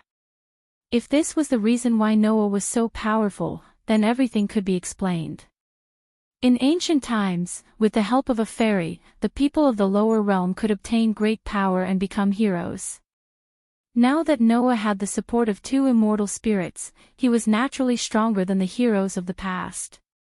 Under such circumstances, if he were to add on the grace bestowed by the gods, how powerful would he become? Freya's family members shuddered at the thought of it. Noah couldn't be bothered to explain further. He smirked as he sensed the divine might coming from the silver holy sword and platinum divine saber. "All right, stop wasting time. Hurry up and attack. Your noble goddess is waiting for you to save her." It was the same casual and arrogant speech as before, but it made Freya's family members unable to be angry. Seeing Noah wielding two swords made of immortal spirits, everyone here understood that this person was not arrogant, but had the power to look down on everyone here. To fight against a hero who surpassed their predecessors. This fact made the hearts of Freya's family members turn heavy. However, no one gave up. Especially the first-level adventurers led by Otto. Not only were they not discouraged, but their fighting spirit was ignited. Otto quietly took out a bottle of elixir from his leg pouch, opened the cork, and poured it down his throat. A phosphorescent light flickered on Otto's chest. Under the illumination of the phosphorescent light, the wound on Otto's chest healed at a speed visible to the naked eye. His festering skin also gradually returned to its original state until it was completely unscathed. In this world, among the items that Noah knew of, only the elixir of all elixir could achieve this amazing recovery effect. It was the highest grade of elixir of all elixirs that could heal as long as one was not dead. Of course, even if it was the elixir of all elixir, it would not be able to heal a severed limb. However, Athena deliberately suppressed the power of the lightning of salvation and only heavily injured Otto. This level of injury could be easily healed with the elixir of all elixir. After healing his wounds, Otto did not hesitate and immediately gave the order to everyone. Kill them. It was a simple sentence, but it made the eyes of Freya's family members shine with hostility.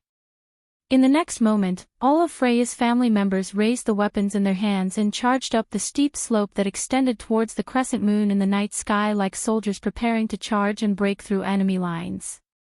Eulalie was the most powerful adventurer in the family, and to be chosen by Freya, her soul radiance was much stronger than the average person's. Therefore, even if the adventurers in Freya's family were of a lower level, they were still the strongest among their peers and had a powerful aura. However, to Noah, who had once faced millions of gods and primordial dragons head-on, it was really not enough. So, the small fries will leave here for now. With that, Noah suddenly raised the heavenly sword of salvation. O lightning of salvation, bloom here. The platinum divine saber, which was shining brightly, immediately stirred up strong lightning. The lightning was like an explosion. It turned into bolts of lightning that fell toward the bottom of the steep slope. They were like meteors falling from the sky, falling like raindrops. Boom, boom, boom, boom, boom. A series of explosions rang out in the air. Ah! Screams and sorrowful cries followed. Bolts of lightning fell from the sky and landed on the steep slope one after another, exploding the ground and setting off a shockwave. Freya's family adventurers who were charging forward were blown away like large pieces of trash. Suddenly, Freya's family adventurers screamed in sorrowful cries one after another as they were blown away by the terrifying lightning. The scene was like an army that had stepped on a landmine, and it became chaotic all of a sudden. The low-level adventurers who had only reached LV-1 and LV-2 were almost all defeated by the lightning. They either fell to the ground or hit the rocks, groaning in pain.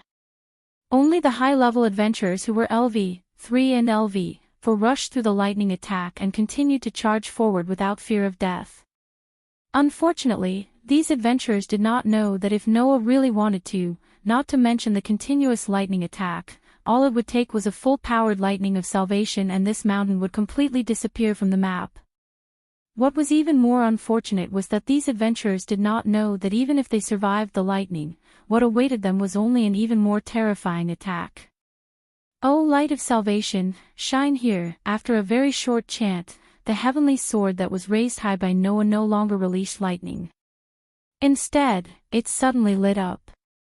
Immediately, a flash of light appeared from the platinum heavenly sword and turned into a beam of light that suddenly shot out. The beam of light seemed to intend to raise the slope to the ground. It rubbed against the ground, kept level with the slope, and swept down as far as it could. Seeing this scene, Freya's family members' faces changed drastically.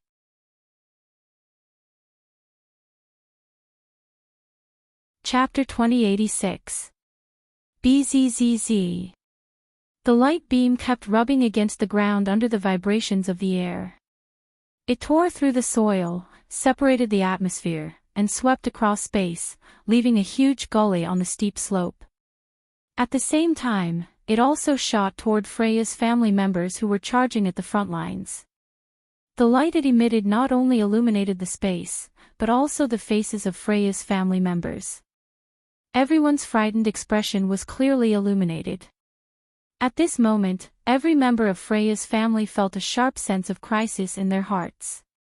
That sense of crisis, as if they had encountered death, clearly told every member of Freya's family how terrifying this light beam that was shooting at them at an astonishing speed was. Under such circumstances, the group of Freya's family members could not even move a muscle. All of them were frozen in place. Just like that, the fatal danger approached Freya's family members step by step. At this critical moment, four short figures darted over Freya's family members and landed heavily in front of everyone like boulders. They were the Gulliver brothers. The 4 level 1 adventurers of the dwarf stood at the forefront of Freya's family members with an unstoppable momentum. They faced the terrifying light beam with a thick tower shield in their hands. Bam! The 4 thick tower shields were heavily smashed to the ground by the 4 level 1 adventurers. They were tightly pressed together to form a shield wall, protecting all of Freya's family members within. The light beam, like a comet falling from the sky, instantly landed on the shield wall. Bam! A thunderous roar rang out. The light beam, carrying a terrifying force, viciously struck the thick shield wall. In an instant, the force turned into a strong platinum light that burned everyone's eyes. Ugh! Under the unbelievably terrifying impact, the Gulliver brothers let out a low groan of anguish. The veins on their hands holding the shields bulged as they held on to the tower shields in their hands with all their might. The 4 tower shields were not only heavy, but also astonishingly tough. The material used was the hardest steel to break, and the hardest metal required to forge equipment with the indestructible attribute had even been added inside. The defensive power and sturdiness of the materials were frighteningly high, and even the full force of the floor master in the deeper regions could not leave a single mark on the materials. Based on their level, the 4 tower shields were all level 1 weapons, and each tower shield was worth more than 100 million Varus. With this kind of tower shield, coupled with the buff from the 4 golden flame warriors, that could even surpass LV6, there had never been an existence that could break through this defense. Today, such an existence had finally appeared. Although Noah had reduced the power of the divine sword to avoid flattening the entire mountain and causing Freya, Orpheus, and Lilith who were in the flower field on the mountain to be caught in it, it was still a strike from the divine sword. The light of salvation could even sever a star. Even if most of its power was suppressed, the amount of divine power provided by Noah was not much. But how could a few shields defend against it? Thus, in the next second, a strange sound clearly sounded from the surface of the 4 tower shields. Paw-gee, the clear cracking sound made the 4 Gulliver brothers widen their eyes. Piak, piak, piak, piak. Following that, cracks began to appear on the surface of the 4 tower shields along with cracking sounds. In the blink of an eye, the cracks began to spread. The faces of the 4 Gulliver brothers were flushed red from exerting too much strength. Ignoring the tower shield that was gradually cracking under the impact of the platinum flashes, they roared in unison. Oh! Relying on their intimidating aura, the warriors of the hominid clan did not retreat. Instead, they charged forward with their tower shields. Boom! The light of salvation immediately seemed to have been detonated. It completely exploded, stirring up shocking flames and shock waves. Oh! In the flames, the Gulliver brothers, who were holding the broken tower shields, rushed out together. As they roared, they set up different weapons. Sword, hammer, spear, and axe, 4 different weapons suddenly appeared in the hands of the 4 Gulliver brothers. The 4 hominid warriors swung the weapons like 4 meat grinders and rushed toward Noah. You have some ability, Noah said with surprise and admiration. He slightly raised the holy sword and divine saber in his hands. However, just as Noah was about to attack the Gulliver brothers, 2 figures suddenly appeared behind the broken tower shield that the Gulliver brothers had set up. They were like 2 afterimages as they rushed towards Noah from the left and right of the Gulliver brothers. Die! The young catman, Alan, was proud of his swift legs. His figure almost turned into a phantom. In the blink of an eye, he rushed to the left side of Noah. The silver spear in his hand was like a viper, suddenly stabbing out violently. Me too. The dark elf, Kigu, dashed to Noah's right side with a speed that was only slightly slower than Alan's. At some point in time, he was holding a pitch-black sword in his hand. He turned into a streak of black light and stabbed at Noah's throat. The LV6 champion that Freya's family was proud of had finally made his move. Moreover, his first move was a swift and fierce killing move, showing no mercy at all. At the same time, the four Gulliver brothers rushed to the front of Noah. Their figures appeared behind the broken tower shields. The sword, hammer, spear, and axe in their hands were swinging violently. With a whistling wind, they violently attacked Noah in front of them. In an instant, except for the top and the back, several fatal attacks came from all directions and surrounded Noah tightly. Unfortunately, you can't find any advantage in a group battle against me. As soon as he finished speaking, the holy sword and divine saber in Noah's hands shone brightly. Ultimate sword technique. Form 3 Dance of the Moon. A slash that looked like moonlight was released. The highest grade elven device named Demon Slayer instantly turned into a cold sword light. Accompanied by Noah's spinning movements, it slashed towards the surroundings in a circular shape. Clang clang clang clang clang. In a series of crisp clanging sounds, the weapons that formed half of the encirclement were easily deflected by the moonlight slash, causing bright sparks to fly. What? Alan, Higuni, and the Gulliver brothers were all shocked. In the end, they were met with a sneer. Is this the time to be surprised? After all, Noah's elven device wasn't just a demon slayer.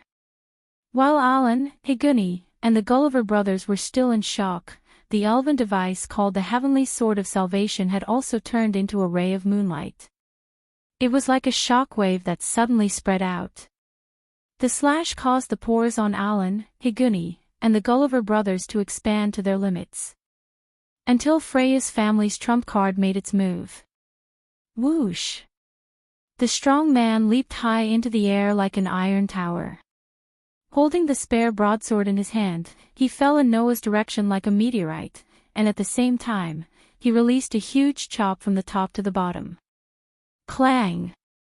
The great chopping strike, which was strengthened by the high-speed descent, accurately hit the white-gold divine saber that had transformed into a round of moonlight. Amidst the bell-like clashing sound and the splashing sparks, it successfully blocked the fatal strike that was aimed at Alan and the others. The LV-7 warrior otter entered the fray and landed in the middle of Alan, Higuni, and the Gulliver brothers who were deflected. He faced Noah directly. However, at the same time that Oda blocked Noah's attack, a shout suddenly rang out from behind. Get out of the way! Hearing this, Otter, Alan, Higuni, and the Gulliver brothers all retreated and instantly dispersed the encirclement, exposing Noah's figure once again. Whoosh whoosh whoosh whoosh whoosh. Almost at the same time, a series of lightning bolts suddenly flashed, piercing through the air and landed on Noah's position. Bang bang bang bang bang. The sound of an explosion rang out once again.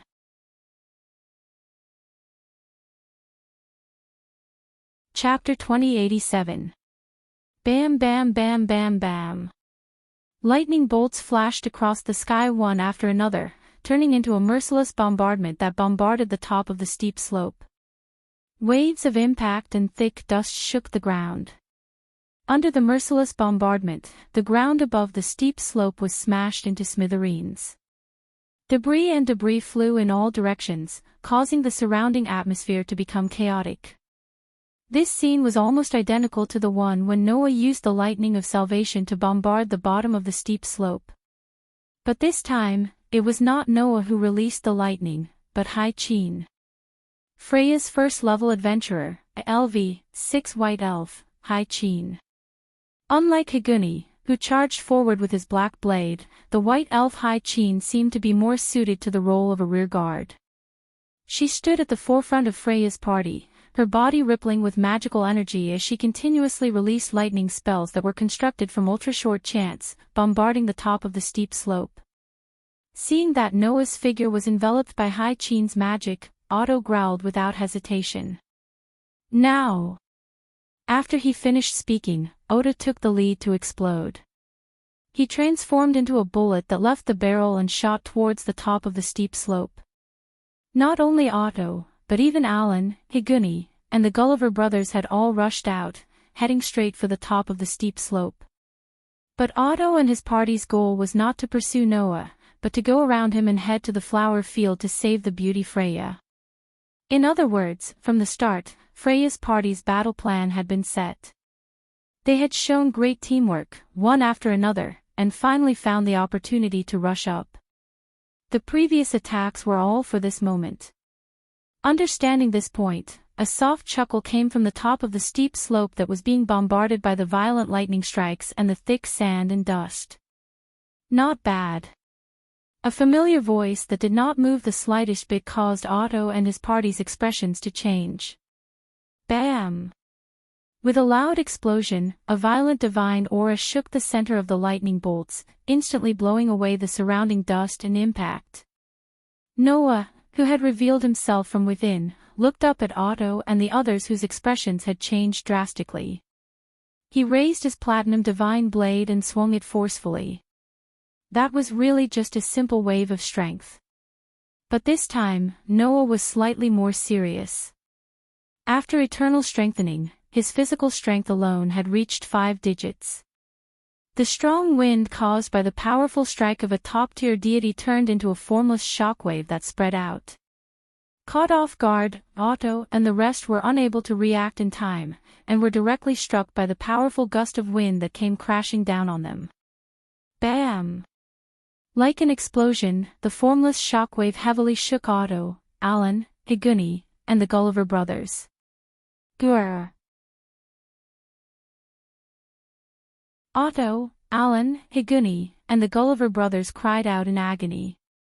Their bodies seemed to have crashed into an invisible wall and were sent flying like rubber balls towards Freya's family members who could not react in time. In an instant, the adventurers of Freya's family were knocked down by Otto and his party who were sent flying backwards. Cries of surprise rang through the night sky. Damn it! Hai Qin could not help but grit her teeth and hurriedly chanted an incantation. A few bolts of lightning suddenly formed and shot towards Noah's direction. Facing the bolts of lightning that were shooting towards him, Noah's expression did not change at all. He merely raised the silver holy sword in his other hand and waved it at the bolts of lightning. Poof! The silver sacred sword flashed at high speed and cut off the bolts of lightning. They turned into sparks and dissipated into the air. What? Hai Qin stood up in shock. He cut off the magic. What? Didn't I tell you? Noah looked at Hai Qin and laughed mockingly. No matter what kind of magic it is useless in front of my Aster. Also, Noah raised the platinum divine sword high into the sky again, and surging divine might continuously poured into it. Your lightning magic is not bad, but it is still not enough in front of my Athena. As soon as he finished speaking, the elven equipment named Heavenly Sword of Salvation started to glow with a brilliant light. As if in response to that resplendent light, dark clouds suddenly appeared in the boundless night sky above without any warning, instantly covering the entire night sky. The dark clouds entangled with each other like a black mass in the sky. Not only did they emit a terrifying pressure, but they also suddenly spun and formed a vortex. In the center of the vortex, bolts of lightning began to appear and converge. In an instant, the sky changed color. All the members of Freya's clan were stunned, and their minds were blank. Impossible. Hai Qin muttered as if she had lost her soul. Impossible. Impossible. Feeling the terrifying pressure from the black mass in the sky, Hai Qin was almost in despair. How can there be such a terrifying power in this world? Hai Qin's desperate roar was instantly drowned out by a thunderclap. Descend, Under the command of this terrifyingly calm voice, the center of the vortex-like clouds converged into a thunderbolt so thick that it seemed to be able to pierce through the earth and struck down. Kaboom! A deafening roar resounded. Under the bombardment of the terrifyingly thick thunderbolt, the steep slope gradually collapsed and disintegrated. It was like stepping on building blocks, scattering little by little. At the edge of the steep slope, the dazzling thunderbolt suddenly appeared in the air, causing the entire mountain to tremble violently as if it had been swallowed whole. This horrifying scene was clearly witnessed by the people in the labyrinth city, Eulalia, who were a kilometer away. Of course, in the flower field at the top of the mountain, Freya, who was being guarded by Orpheus and Lilith, witnessed this scene from a close distance. Her breathtakingly beautiful face was illuminated by the dazzling light of the thunderbolt that fell from the sky. Witnessing it at such a close distance, just the deafening thunderclap and earth-shattering roar alone were enough to frighten many people. However, Beauty looked at this scene in silence, listening to the terrifying sound for a long time before she quietly closed her eyes. Just now, in Beauty's eyes, the radiance of the souls of all Freya's clan members had dimmed, becoming as fragile as a flame that was about to be extinguished. That was why Freya knew. Her children had all fallen. In other words, this rescue operation had completely ended in failure. Moreover, Freya's clan might even suffer an unimaginable blow, completely declining, and step down from their position as the most powerful clan in Eulalia. Originally, I just wanted to give Loki a little warning, and at the same time warn the swordswoman, but I didn't expect things to turn out like this. Freya did not know whether it was a self-deprecating laugh or a joyful one. That child is indeed different from the others so far. But then again, if he could act according to my wishes, he wouldn't have that kind of radiance that drives me, God, crazy. While Freya was lamenting, Orpheus and Lilith's hearts skipped a beat, as if they had received some kind of message, and looked at Freya. What's wrong? Freya smiled sweetly. Is there anything you need? Strangers of the same clan. Just now, Noah gave us an order through the contract. Orpheus looked straight at Freya. You can go now. I can go now. Freya raised an eyebrow and said slowly. Is this okay? That's what Noah said. Lilith tilted her head, expressionless but with a hint of joy. That's what he said, that's what he said. All right then. Freya shrugged her slender shoulders. I'll go take a look at my poor children. With that, Freya walked towards the place where the lightning flashed and thunder rumbled, only leaving behind a sentence before disappearing into the air. Whether it's destruction or not, let me, the King of Gods, witness your path to the end.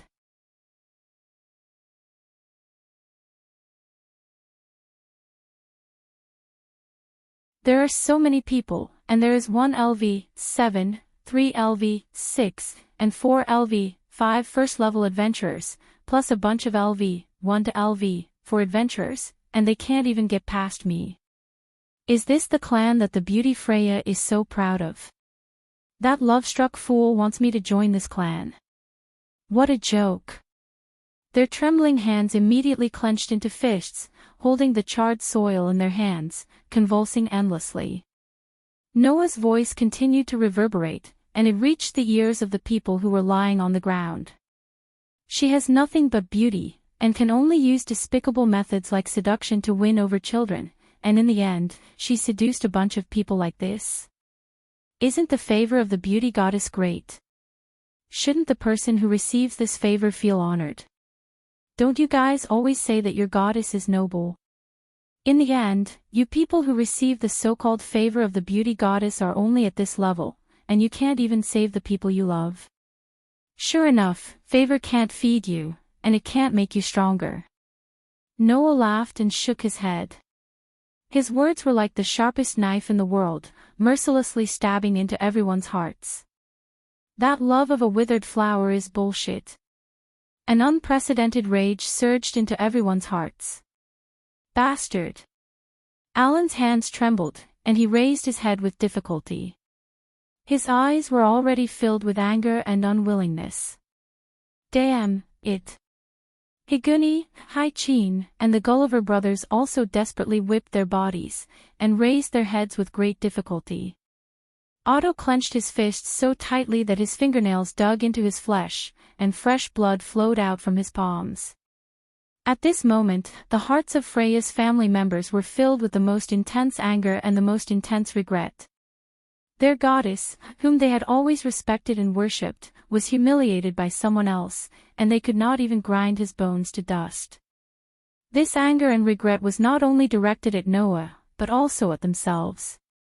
It was no exaggeration to say that at this moment, as long as they were Freya's family members, they would feel worse than death. If not for the fact that they could not move, they would have charged at Noah a long time ago. Unfortunately, they were powerless. No matter how much they wanted to stand up, the intense pain that assaulted their minds caused Otto and the others to groan in pain. As a result, everyone on the ground could only raise their heads and stare at Noah with eyes full of bitter hatred. They wanted nothing more than to bite off a piece of flesh from Noah's body. Noah only curled his lips when he saw this scene. Just like a bunch of stray dogs, there's no value in killing them. Having said that, Noah turned his back and said, I thought that the love-struck fool was the overgod of one of the most powerful clans in Urali, and would cause me some trouble.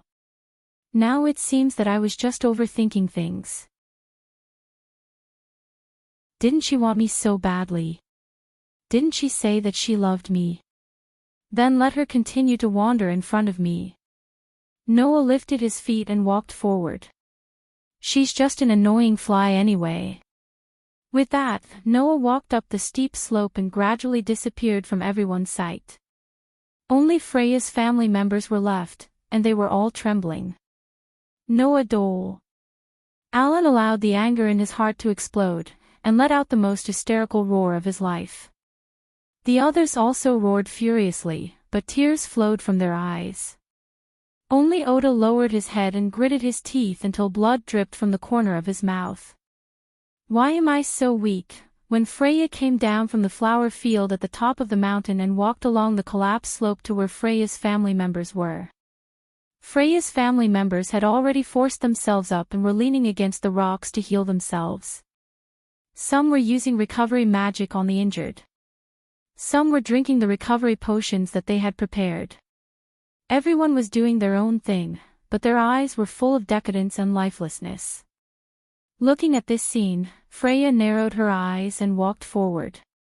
In the next second, Freya's family members noticed their overgod. Lady Freya, the dispirited adventurer's eyes lit up again. That look in his eyes was like that of a lost child who had found his parents. With Oda at the lead, Freya's first-level adventurers stepped forward and knelt in front of Freya. Lady Freya, you've been frightened. Indeed, I've encountered many surprising things. Freya crouched down and caressed Odia's face. She looked into his eyes and spoke softly. However, you all seem to have suffered even more than me. Everyone was silent. Lady Freya, Oda said in a low voice.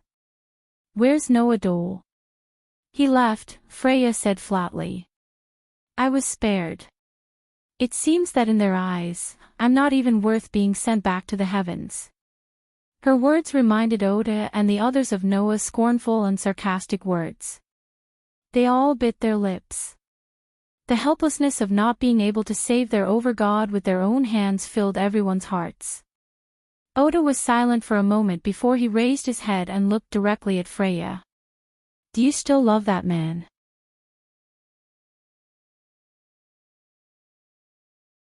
Chapter 2089. Are you still in love with that man? Otto's words caused the atmosphere in the room to become heavy. At this moment, all of Freya's family members were looking at their beloved goddess with an unprecedented seriousness in their eyes. Under everyone's gazes, Freya smiled sweetly as if she could read everyone's thoughts. I see hatred and rejection in your eyes. I'm sure that today's events have made you all hostile towards that child. If that was the case, then as a qualified overgod, Freya had to give up on Noah. Because if Freya still wanted to get Noah and let Noah join her clan, then all of Freya's clan who saw Noah as an enemy would have a grudge against him. In this way, even if Freya's clansmen were intimidated by their overgod's command and their love for Freya, and reluctantly joined the same clan as their enemy, it would still sow seeds of discord in the clan and cause the clan to collapse. If she was a qualified overgod, then she could not bury such a bomb in her clan and cause the clan to collapse. However, Freya said this to everyone. I love that child, and if I have to add weight to this love, then even if all of you added together, you still wouldn't be as heavy as him. The cruel words made the hearts of Freya's clansmen tremble. However, even though that was the case, Maetion's excessively gentle voice still reverberated in the air. It's impossible to give up on that child. Pursuing the radiance of that child's soul is the thing that I desire the most to do. There is nothing that can surpass this desire, he said. Even if it's a clan. Even if it's all of you. Her resolute words made everyone in Freya's clan fall into silence. For these clan members who loved Freya deeply, Freya's words were even more painful than Noah's. But even so, none of Freya's clan members were disappointed in their beloved goddess. Because no matter how uncomfortable they felt, it still could not overshadow the love and loyalty of Freya's clan members to their overgod. But at the same time, everyone in Freya's clan remembered Noah's words. Anyway, it's just an annoying fly. Yes. An annoying fly. For Noah, who was so powerful that he could ignore all of Freya's clan members, if Freya, who had no means of threatening him, continued to pester him, what was she if not an annoying fly? At this thought, everyone clenched their fists, their emotions burning in their hearts. For Freya, even if Noah looked down on her, or even treated her as a fly, it was nothing, right? There was nothing else in the eyes of this beautiful goddess. She could only see Noah's sparkling soul. As long as he could pursue that glory, it didn't matter what Noah thought of him or what he did to the children of his clan. This was the distortion of Freya's emotions. In order to pursue the radiance of the soul, nothing else mattered. If Noah did not have the radiance of his soul, then Freya would not be so attached to the man she once loved, right? Therefore, Freya did not love Noah, but the radiance in Noah's soul. But even if Freya did not care about how Noah looked at her, it did not mean that the people here would tolerate Noah treating Freya like a fly. Thus, everyone had the same thought. Stop it. They must stop their goddess from pestering Noah. He couldn't allow his beloved goddess to be insulted by Noah again. Apart from that, everyone's heart was also burning with the desire to fight against Noah. Their beloved goddess must not be humiliated, and they must not be looked down upon by that man. With this thought in mind, Otto was the first to raise his head and look at Freya. I understand, Lady Freya. Otto said. If that is the case, please leave this matter to us. Leave it to you. Freya raised an eyebrow and looked at Otto. What do you mean? Lady Freya wants that man, right? Otto met Freya's gaze and spoke without hesitation. Then let us bring that man to you, Lady Freya. You don't have to worry about this anymore. That's right. That was Otto's idea. Since their beloved goddess wanted Noah, then they would bring that man to Freya. This way, not only would he be able to clear his name, but he would also be able to prevent Freya from being humiliated. If he succeeded, he would be able to vent his anger, and when Noah joined Freya's clan tribe, the hostility towards him would not be so serious, which would eventually lead to an explosive factor being buried in the clan tribe. Who would not want to kill 3 birds with 1 stone? I know that currently, we are not that man's match. We do not have the right to say such words. Otto closed his eyes. But in order to fulfill the great wish given to us by our goddess, we are willing to become stronger. We will become stronger than that man, so strong that we can bring him to you. Otto lowered his head to Freya as he uttered those words. "We beg you, Lady Freya, to leave this matter to us." Just as Oda finished speaking, everyone from Freya's family, including Alan, Higuni, Haichin, and the Gulliver brothers all knelt on one knee, lowered their heads, and spoke in unison. "We beg you, Lady Freya, to leave this matter to us." Everyone suddenly fell silent. Freya stared at the pleading children who knelt on one knee in front of her, and suddenly smiled. That smile was not the infatuation she showed to Noah, nor was it the beauty she showed to outsiders. It was a smile full of joy. The gods of the heavens descended to enjoy the entertainment of the lower realms. Freya's smile was exactly the same as the smiles of those gods who craved for entertainment. So that's how it is. In this world, there are not only me and that child. There are other people of all shapes and sizes. The intersection between you and that child because of me seems to have made some changes in you. This kind of change, for us eternal gods, is the most happy to see. If that is the case, I agree. Freya smiled happily. The man I once doted on, and the man I love now. What kind of changes will the sparks between you two create? What kind of radiance will your souls shine? Let me wait and see. Yes, sir. Oda and the others answered happily. Things are getting interesting. Let me wait and see for now. Freya raised her head and looked at the bright moon in the sky with a smile. It's fine. We don't lack time anyway. We don't lack time anyway. On the way back to the labyrinth city of Eulalia, Noah spoke to Athena who was beside him. No matter how infatuated that beautiful goddess is, she's still a goddess in the end. That goddess should be happy to observe the changes that have occurred in all of the spawns under my guidance. It doesn't matter whether the children of the spawn succeed or fail, that goddess shouldn't care, right? It would be great if she succeeds. If she fails, then we can just continue to pursue her.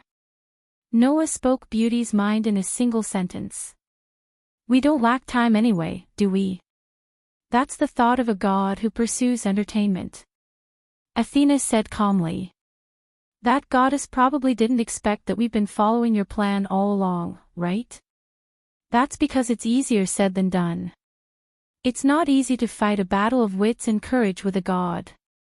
Noah shrugged. Anyway, as long as that infatuated goddess doesn't appear in front of me again, I'll have achieved my goal. As for Freya's clan, they won't come looking for me until they have enough power. I should be able to have some peace. In my opinion, what you're doing is too complicated. Athena shook her head and said. If you really want peace, why don't you just kill all of Freya's family members and send the beauty goddess back to the heavens? Isn't that enough? Perhaps. Noah pursed his lips and smiled. But that's not my style.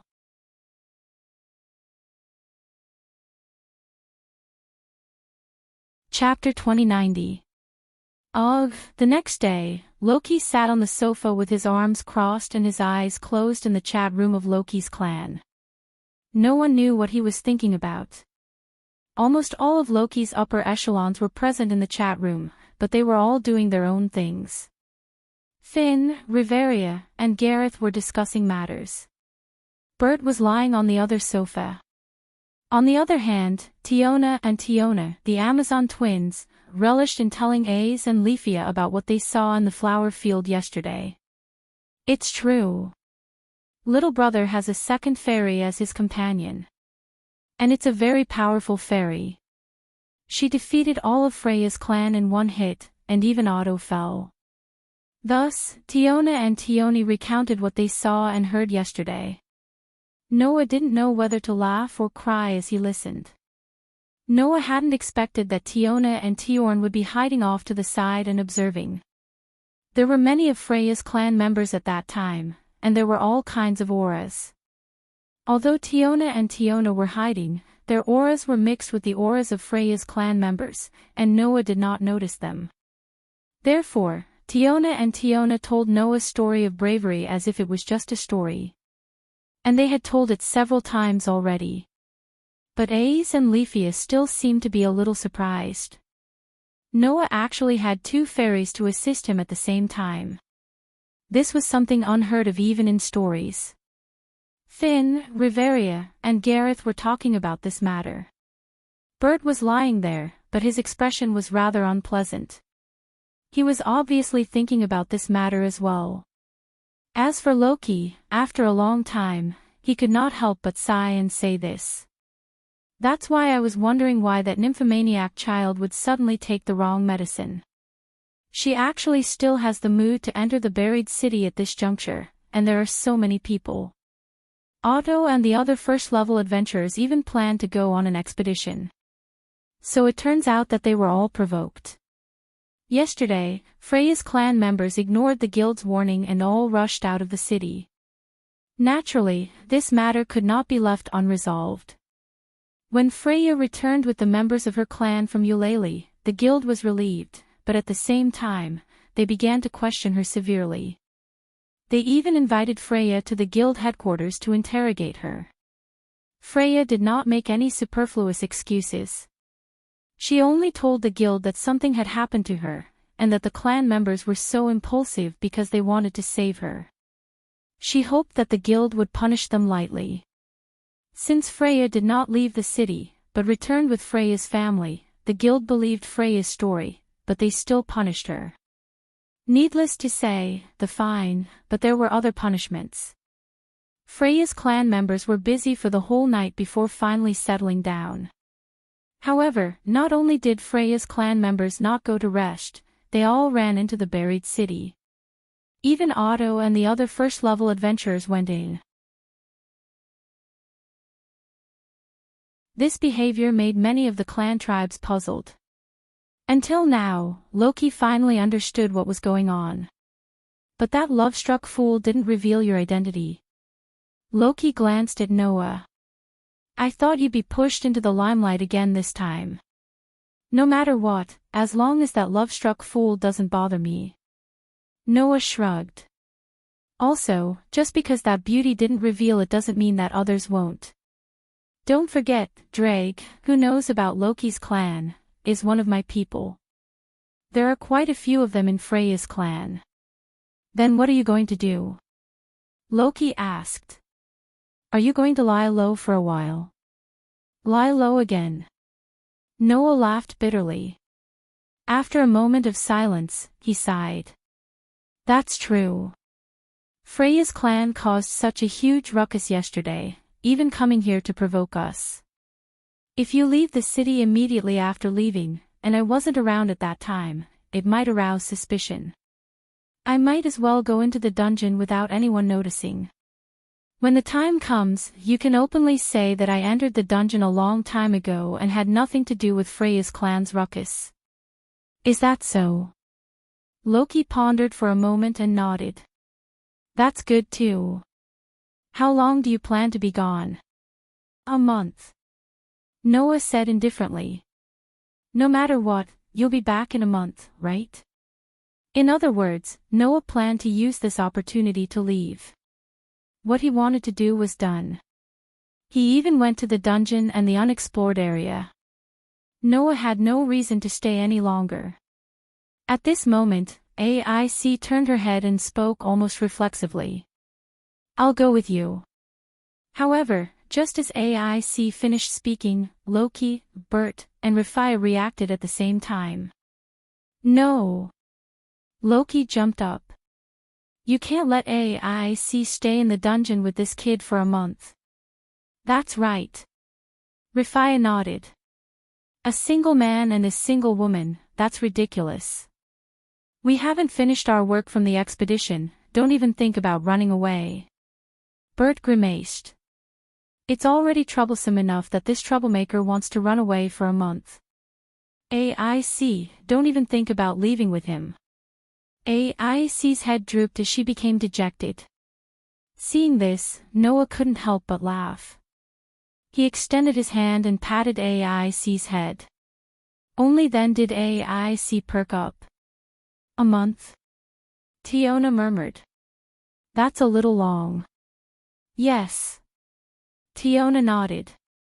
It's longer than the time you've spent in the clan. But, for an adventurer, a month of exploring the dungeon is nothing. Gareth stroked his beard.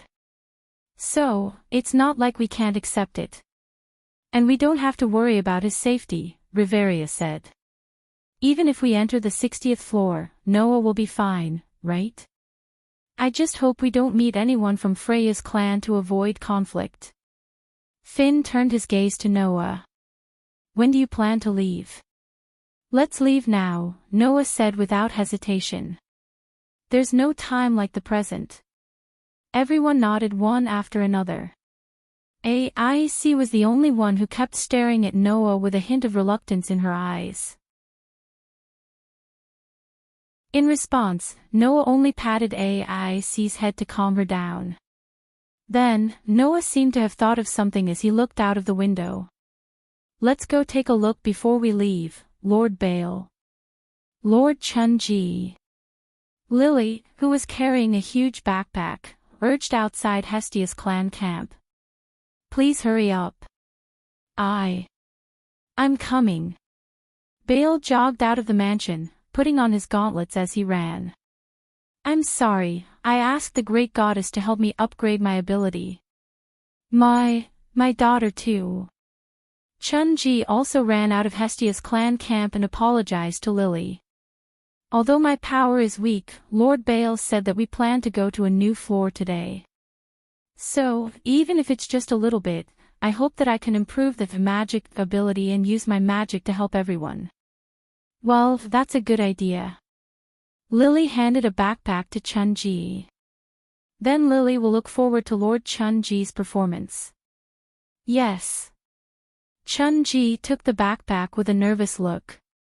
At this time, Hestia came out of the mansion and looked at Bale, Lily, and Chun-Ji with a smile on her young face. She waved her small hand as if to greet them. Anyway, remember to go early and come back early. It's a little lonely when I'm alone at home. Yes. Bale, Lily, and Chun-Ji said in unison. Then, let's go. Okay. Hestia nodded proudly. Be careful. Bale, Lily, and Chun-Ji laughed and talked with each other as they walked towards the Tower of Babel. Hestia watched her children leave and then smiled. Go back and read your book. After saying that, Hestia turned around and walked into the mansion. Hestia did not notice. In the alley in front of the mansion, a person had been looking at them and had a panoramic view of the interaction between Hestia and her family. Seeing Hestia walk into the mansion, Noah suddenly smiled. Well, I'm going out too. See you in a month, Hestia. After saying that, Noah turned around and walked into the shadows. On this day, Noah left Eulalie and this world. Finally, Between the Worlds. You're tuning into the Journey of the Soul YouTube channel. Don't forget to subscribe and join us on this journey to catch the most captivating stories.